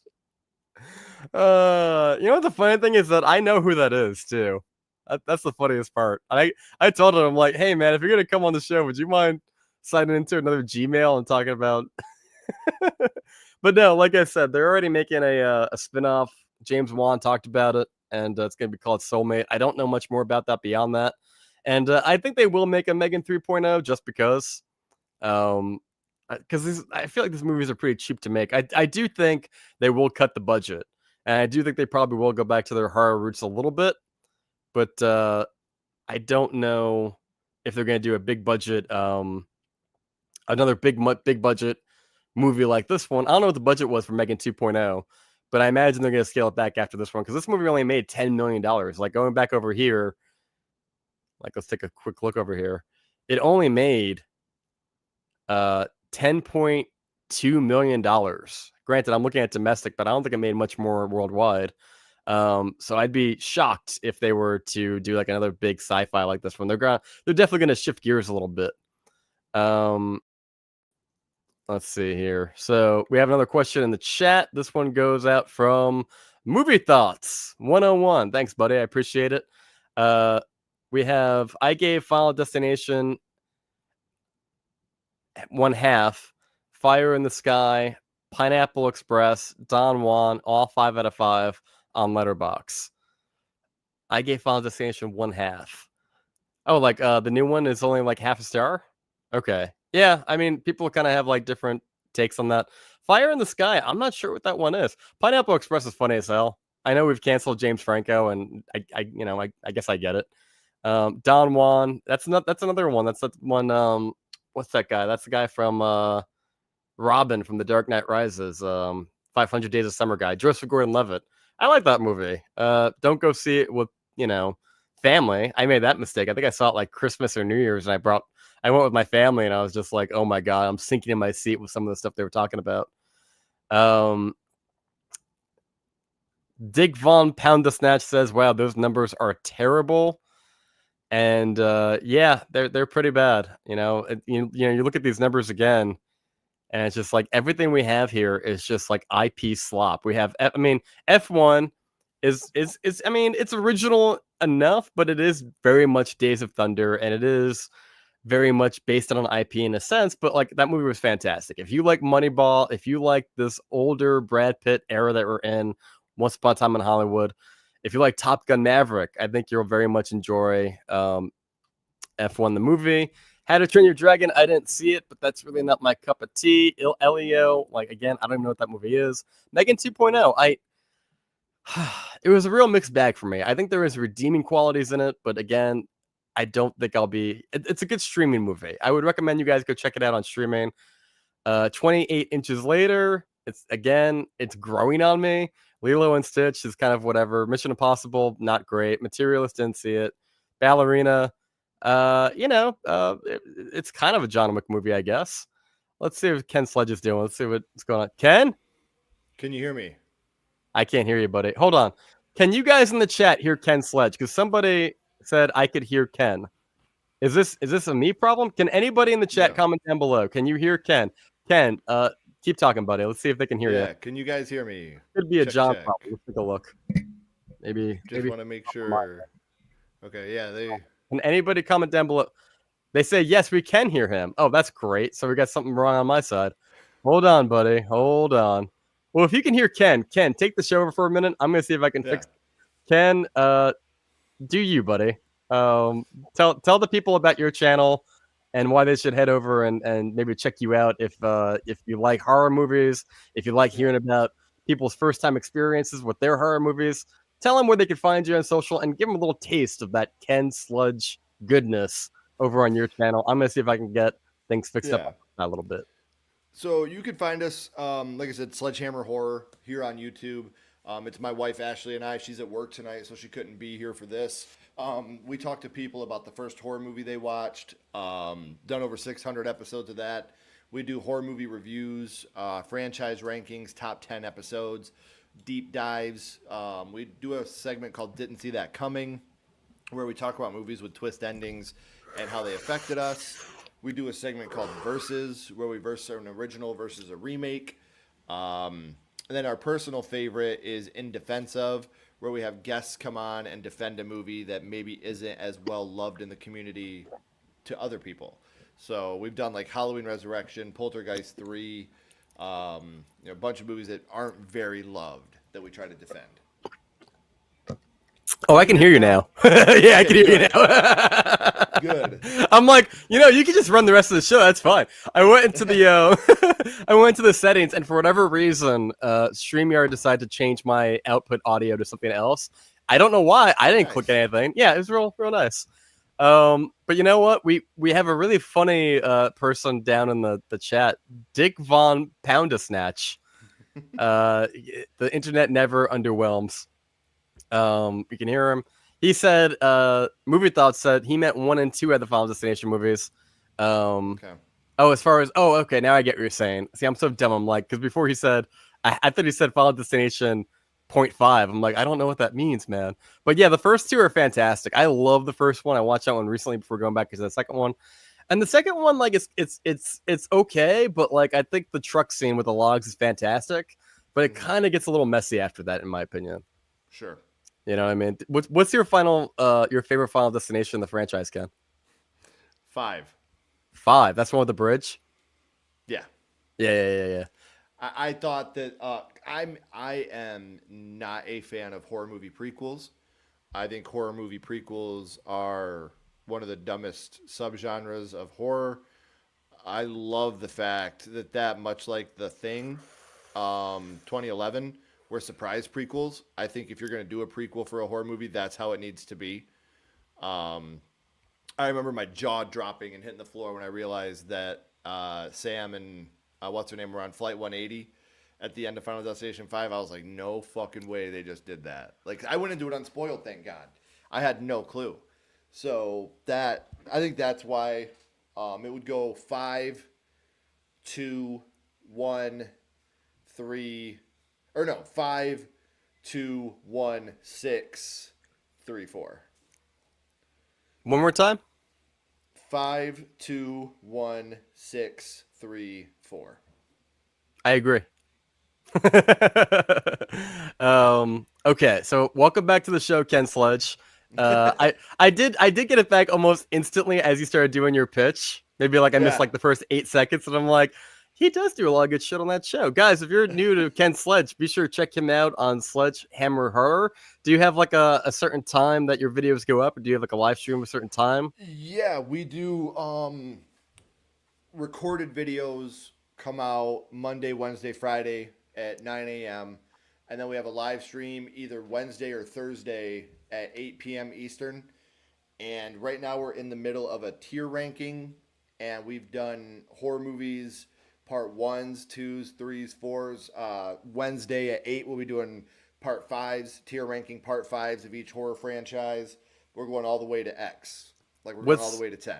What's your latest? The Saw franchise. Oh, no, we're doing every movie. Because you said 10, so I thought... Yeah, so like right now on part 5s, we'll do like Halloween 5, Nightmare 5. Oh, gotcha. You're part 5s in okay. franchises. So Diminishing Returns part 5. Where are they landing these days by part 5? Yes. Gotcha. That's interesting, man. What do you have? And I don't want to spoil an upcoming video, but like, do you have like a favorite? Like, which one you just did? You just did 5, or that's coming out? That's coming out on Wednesday. Yep, okay, but you did on Wednesday. But you did 4, right? Yep. What was your favorite 4? Halloween was up there. That's a good one. I'm trying to think of what all we had. I'd have to go back and look at. How about Jason? On there. Yep, Jason's pretty good. That's probably my favorite. Nightmare was up there. I'm a huge sucker for Nightmare 4. I know it's not popular, but that's the one I watched the most as a kid.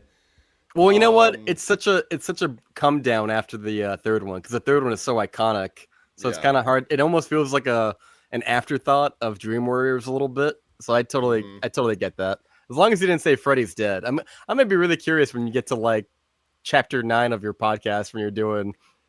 And there's only like Yeah. 2 movies. It's gonna be like Saw, and it's gonna be Well, we're already Freddy. like we've already dwindled down, man, because like we've got it up to part 7 right now, and on part 7's, all we really have on there is, let me go here.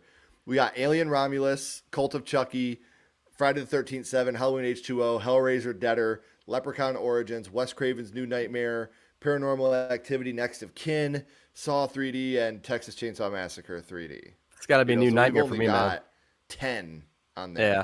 New Nightmare is great. New Nightmare is like the precursor to Scream, really. When hitting like the meta and the comedy so and Scream could run. Exactly. So welcome back, guys. We're finally back in the saddle a little bit. Sorry about that. That was on my end, and I didn't even know. I was talking about some upcoming horror movies in this the summer at least. What are your thoughts on the upcoming I Know What You Did Last Summer? Here's a hot take. I didn't like any of those movies. I know that it's like a lot of people love those movies, and that's awesome, man. Like I'm really happy they do. But even the first one is just like so badly acted to me, and this looks like just another Scream 5 to me. Yeah. With like, but it also has elements of like Halloween Kills, like when they're at that town hall meeting and Ray's like, "This isn't the first time it's happened here." I'm like, what the fuck? Like that line could have been directly ripped off from Halloween. This isn't the first time this happened in Haddonfield. You know what I mean? Yeah. Like, it's like this town has a history. I'm like, everyone's entitled to one good scare. Yeah, like come on, man. Like, and if Ray doesn't die in this movie, I will be absolutely baffled. He even looks like Dewey in this movie, like with the scraggly beard and like I don't know. Like, I would love. Yeah, they're right there. Like, what are you waiting for? Yeah, and then like, where are your tits? What did you do last summer? I'm like, oh, shut the fuck up, man. Like, God, I don't know. Like, my wife is a huge I Know What You Did Last Summer fan. She really likes I Still Know What You Did Last Summer. So, really? Obviously, Jack Black and all, huh? Oh, yeah. She likes it. And so, like, we'll be there opening night, obviously, but I'm not excited for it. Gotta join the conversation.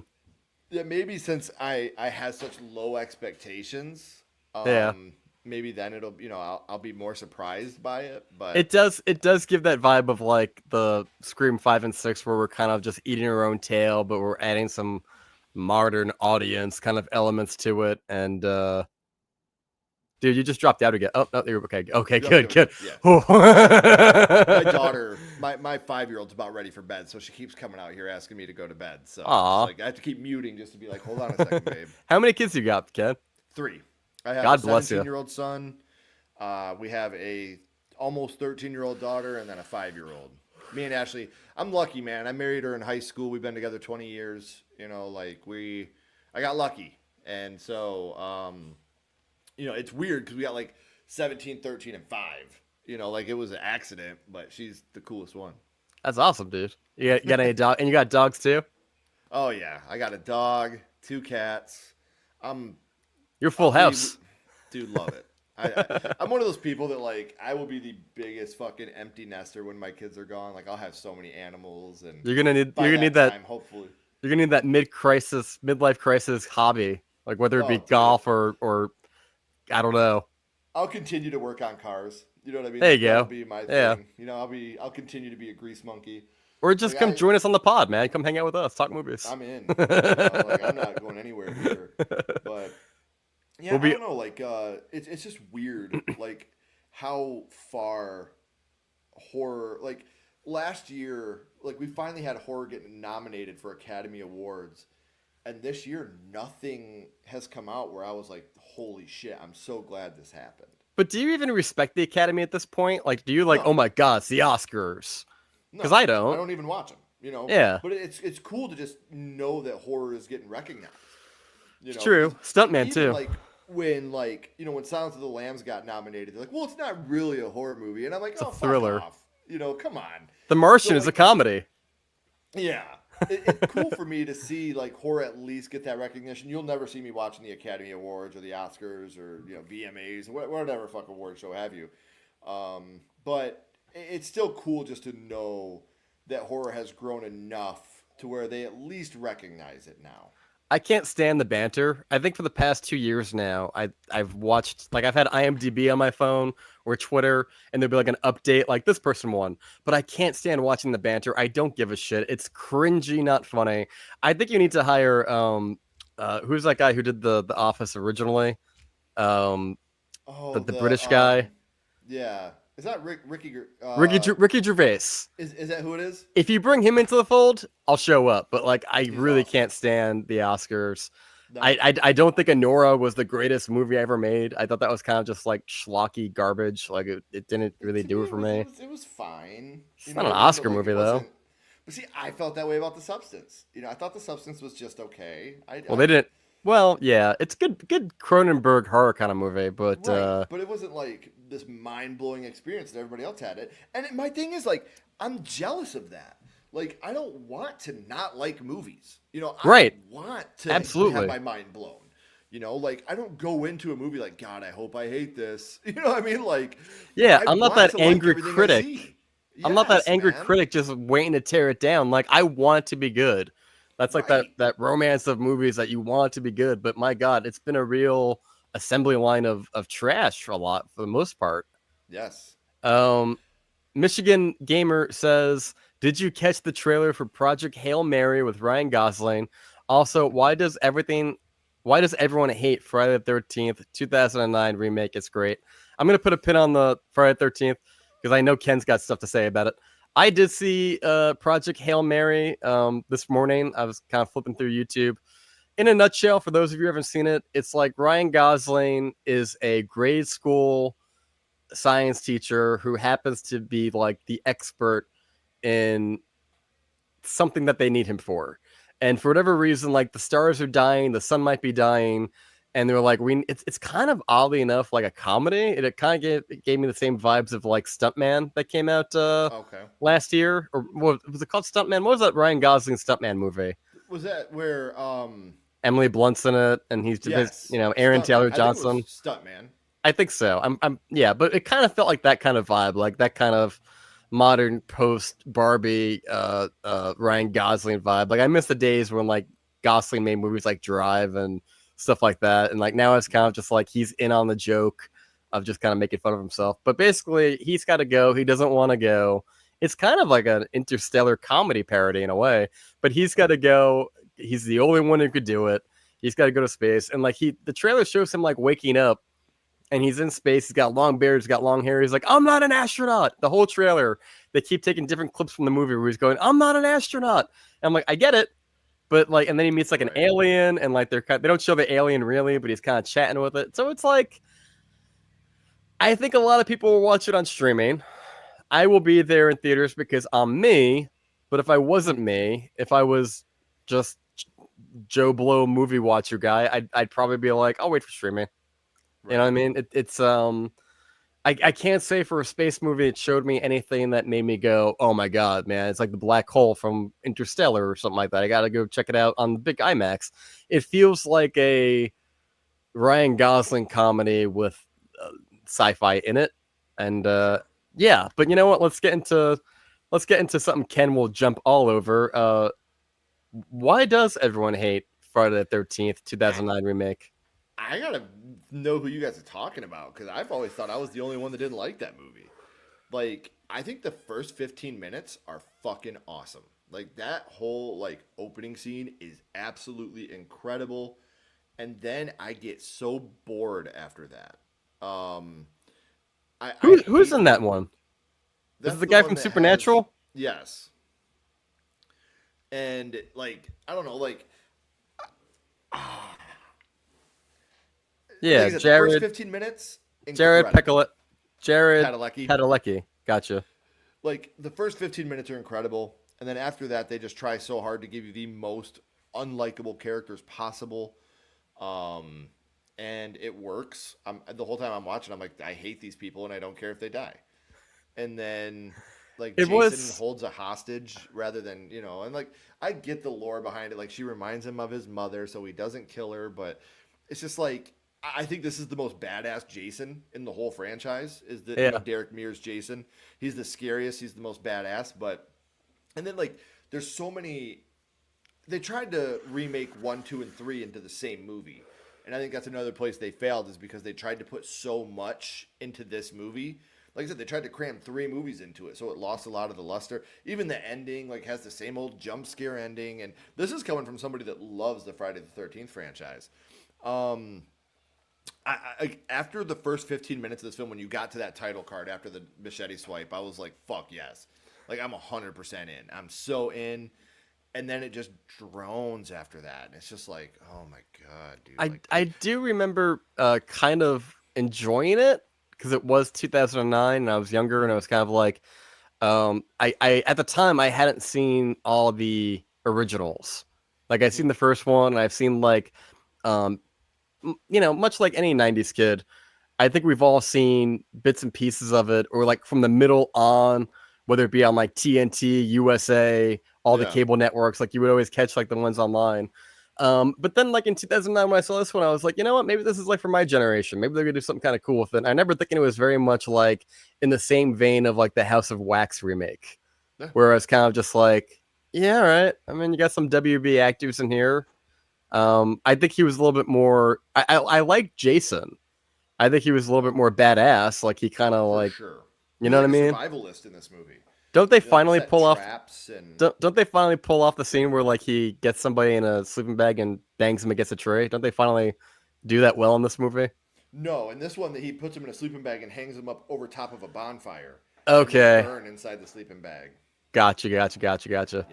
Yeah. That's probably again, and that's in the first 15 minutes. Like that first 15 minutes is just it could have been its own short film. Like that first 15 minutes is just balls to the wall. And then after that, like the only thing cool after that is Chewie. And those dudes are fucking funny, man. Like those guys genuinely make me laugh. Yeah. But besides that, like I don't give a shit about anybody in this movie. They're like, oh, this person's dead. I'm like, who? I don't even remember who that was. You know, like they're just so like the most stereotypical lame characters, and it sucks that as of right now, that's the last major motion picture we've gotten from this IP. Especially since it was 12 and it should be 13. Recently I was hanging out with my girl and like, it was really late. Like we watched a couple movies and I was half asleep, but she was putting on the new remake of Nightmare on Elm Street, the one with the guy from Watchmen, who plays Haley. Yeah. If you had to compare the two, which one do you think is better or worse? Oh man. Here's where I think it's an impossible comparison because I think that Jackie Earle Haley did an amazing job as Freddy Krueger. And where it's different is with Jason or Michael, it doesn't matter who's behind the mask. Like people aren't going to judge it on that because you've always, same thing with Scream. It doesn't matter who's behind the mask.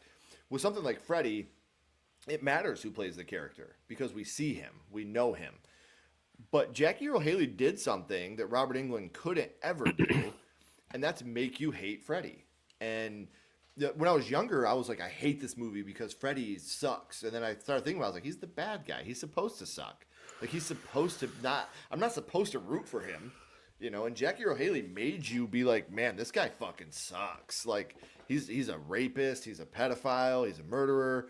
Like, that was a thing too. They were very mad that they went full on and made him a pedo. Like I don't think that was always spelled out with the original ones. Like he kills kids, but right. And how weird is that? Where we're like, he can kill kids, but he better not touch them.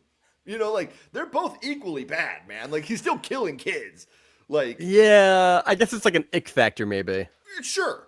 And I'm not defending it. You know what I mean? Like I have kids. Like the only good pedo's a dead one, but. It's just weird to me that we're like, killing kids is okay, but I think that was like one of many reasons of why people were like, this movie is trash. Like and Robert Englund, man, you need Robert Englund. I feel like it doesn't work without him, especially trying to make him Watchmen. If you remember, like back when Freddy's Dead came out, like they had like a Nickelodeon award show or something, and Robert Englund as Freddy was on there, like getting slimed and shit. And it's like they're sliming the child killer on Nickelodeon right now. And like he was like a Doritos commercial, like Doritos.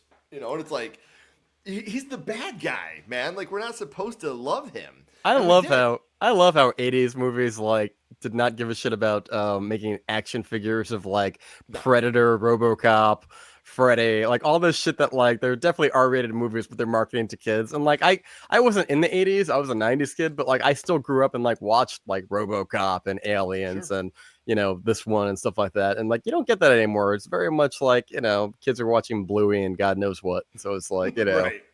Yeah, you've it's comparing the two. If I had to pick one, it would be Friday the 13th, just because at least they had some original ideas in that movie.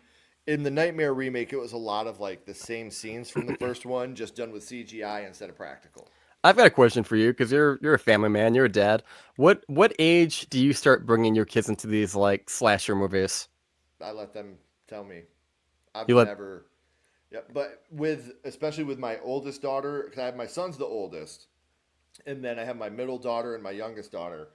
With them, when they started to want to watch horror movies, my middle daughter, her first she had like Goosebumps and shit like that, but then it was Saw, and she was really into the Saw lore. So we watched all the behind the scenes stuff first, so she could see like these are actors, they're pretending, right, And the same thing when we watch like a slasher, like we'll watch behind the scenes stuff first with my youngest daughter and be like, see, they're playing, they're having fun, they're dressing up. This is all pretend. You don't really hurt people. You don't really kill people. Like that's real. This is not. This is an escape. This is fun. And you can see these. And they've both been on set with me. When I've gone and done movies, and they see like dad's pretending, dad's having fun, dad doesn't really yell at people, dad doesn't really hit people. Like this shit is not who my dad is. And so they get that um, point of behind the scenes stuff. right. And I feel like as a parent, every parent's different and every parent is going to parent different. There's no correct way to parent and not parent. But I think a lot of times you got to let your kids choose. It's just like anything else. Like my kids, I will give them my guidance on religion, on politics, on movies, on life. But whatever they choose, I just walk behind them. I'm there to catch them if they fall. But other than that, I want them to be their own person. I want them to believe what they believe. I don't want them to be a version of me that I've tried to mold and create.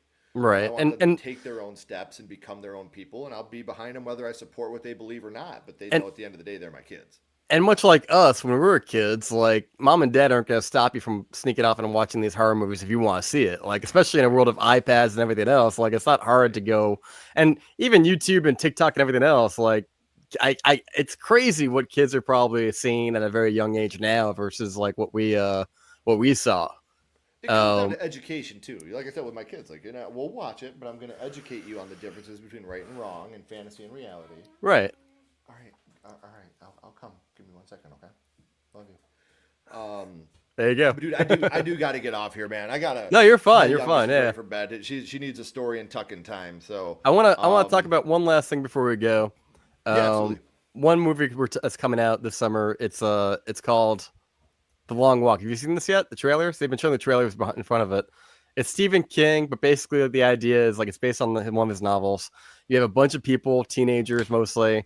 They're on this road. Military tanks are following with machine guns, and they're basically just like if whoever stops walking gets shot in the face. Whoa, You didn't see a trailer for this yet? no, Oh yeah, it's Stephen King, man. Which could I'm be a hit looking or it up right miss. now. Is a dystopian horror novel by American writer Stephen King, published in '79. Oh, this was a Richard Bachman book. I thought it was Stephen King. I mean, you could No, be that right. was no. It's when Stephen King wrote books that he didn't want to be under his name, Stephen King. He went under the name Ah, Richard Bachman. That gotcha, was his pseudonym. gotcha. So that's what, yes, released in the United States by Lionsgate on September 12th, 2025. In a dystopian United States ruled by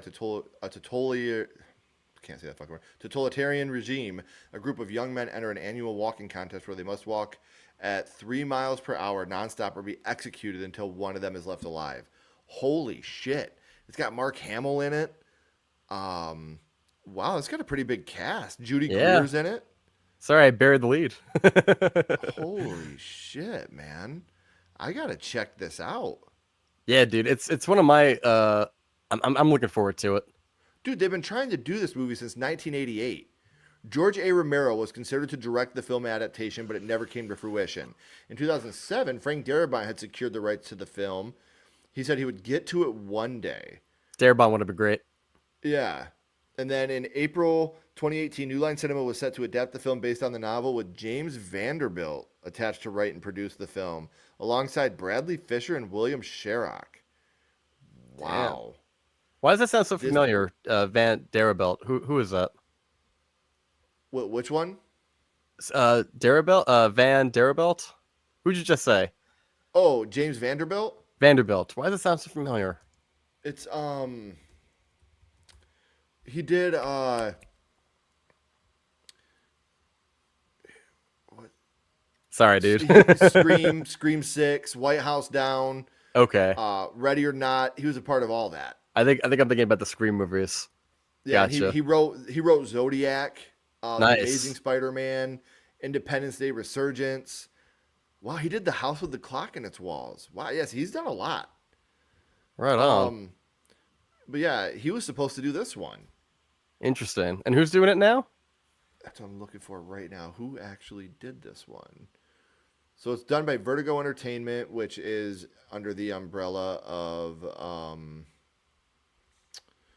Lionsgate. Francis Lawrence. J.T. Molnar. Directed by Francis Lawrence and screenplay by J.T. Molnar. Francis Lawrence did Constantine, and he did all the Hunger Game movies. Mm-hmm. So maybe actually, I'm gonna look a lot because I am Legend trailers. Yeah. Trailer doesn't show much. The guy that wrote it, J.T. Molnar, he just did Strange Darling. Oh, nice. He wrote Strange Darling, and then he wrote like The Red Room, After Emma. Like he's done a lot of good writing. The Long Walk. Like holy shit, dude, this is gonna be insane. I'm in, dude. But listen, I don't want to hold you up. I'm so grateful you came on the show. Before we wrap it up, tell the good people like where they can find you on social media, where they could find you on the show, what you got coming up. Tell the people where they can find Sledgehammer Horror. So you can find us on YouTube tomorrow. Every first of the month, my wife Ashley, who is my partner in this, she releases a villain of the month. And we do like a praise for it, and it's obviously with M3GAN having just come out. It's M3GAN will be the villain of the month tomorrow, and then Friday for Independence Day, we did a video where we had people fans send in videos of themselves telling us what horror meant to them, and so we're gonna release that on Independence Day, and it has this is part 1 because we had a lot of submissions for it, which was so cool. And then, like I said, live Wednesday at 8 p.m. Eastern, we'll be doing our Part 5 tier ranking. And, we got, in the upcoming months, we have a My First Horror Movie with Zach Cherry. We have Ryan of Real Life Ryan, Curtis and Jenks of Twisted Locker. We have our top 10 vacation horror movies, top 10 summer horror movies, our verses on The Strangers versus The Strangers Chapter 1. In preparation of The Strangers Chapter 2. And we also have a new review of the movie. What's the review that we're recording tomorrow? No, I can't find it. Our Happy Place. We'll be recording that review tomorrow. Awesome, dude. So go check him out, guys. This has been Ken Sledge from Sledgehammer Horror. Thank you so much for watching, guys. This has been a great Ken. I'm so sorry about the audio before. I didn't realize it was on my end. It's all good, man. I appreciate you. We're gonna have you come back. You know what? Bring Ashley next time. You know, we'll make it a whole thing. She wanted to be here tonight, man, but like I said, she works third shift. But she works because she's a respiratory therapist, so she's a genuine lifesaver. So she works 3 days a week, but we'll have to plan one to where she can be here too, because we just got back from vacation, so we weren't sure what her schedule was going to be, but she really wanted to be here too. You know, summer's going to fly by. We're going to get right into horror season again, and I'd love to have you guys come back and talk about this kind of stuff. You know what I'm saying? All right, guys, that's going to be us tonight. Sorry about the audio problems. Special thanks to Ken from Sledgehammer Horror. Thank you for joining us. We are here every Monday at 9 p.m. Eastern Standard Time. We usually go like 2 hours or so.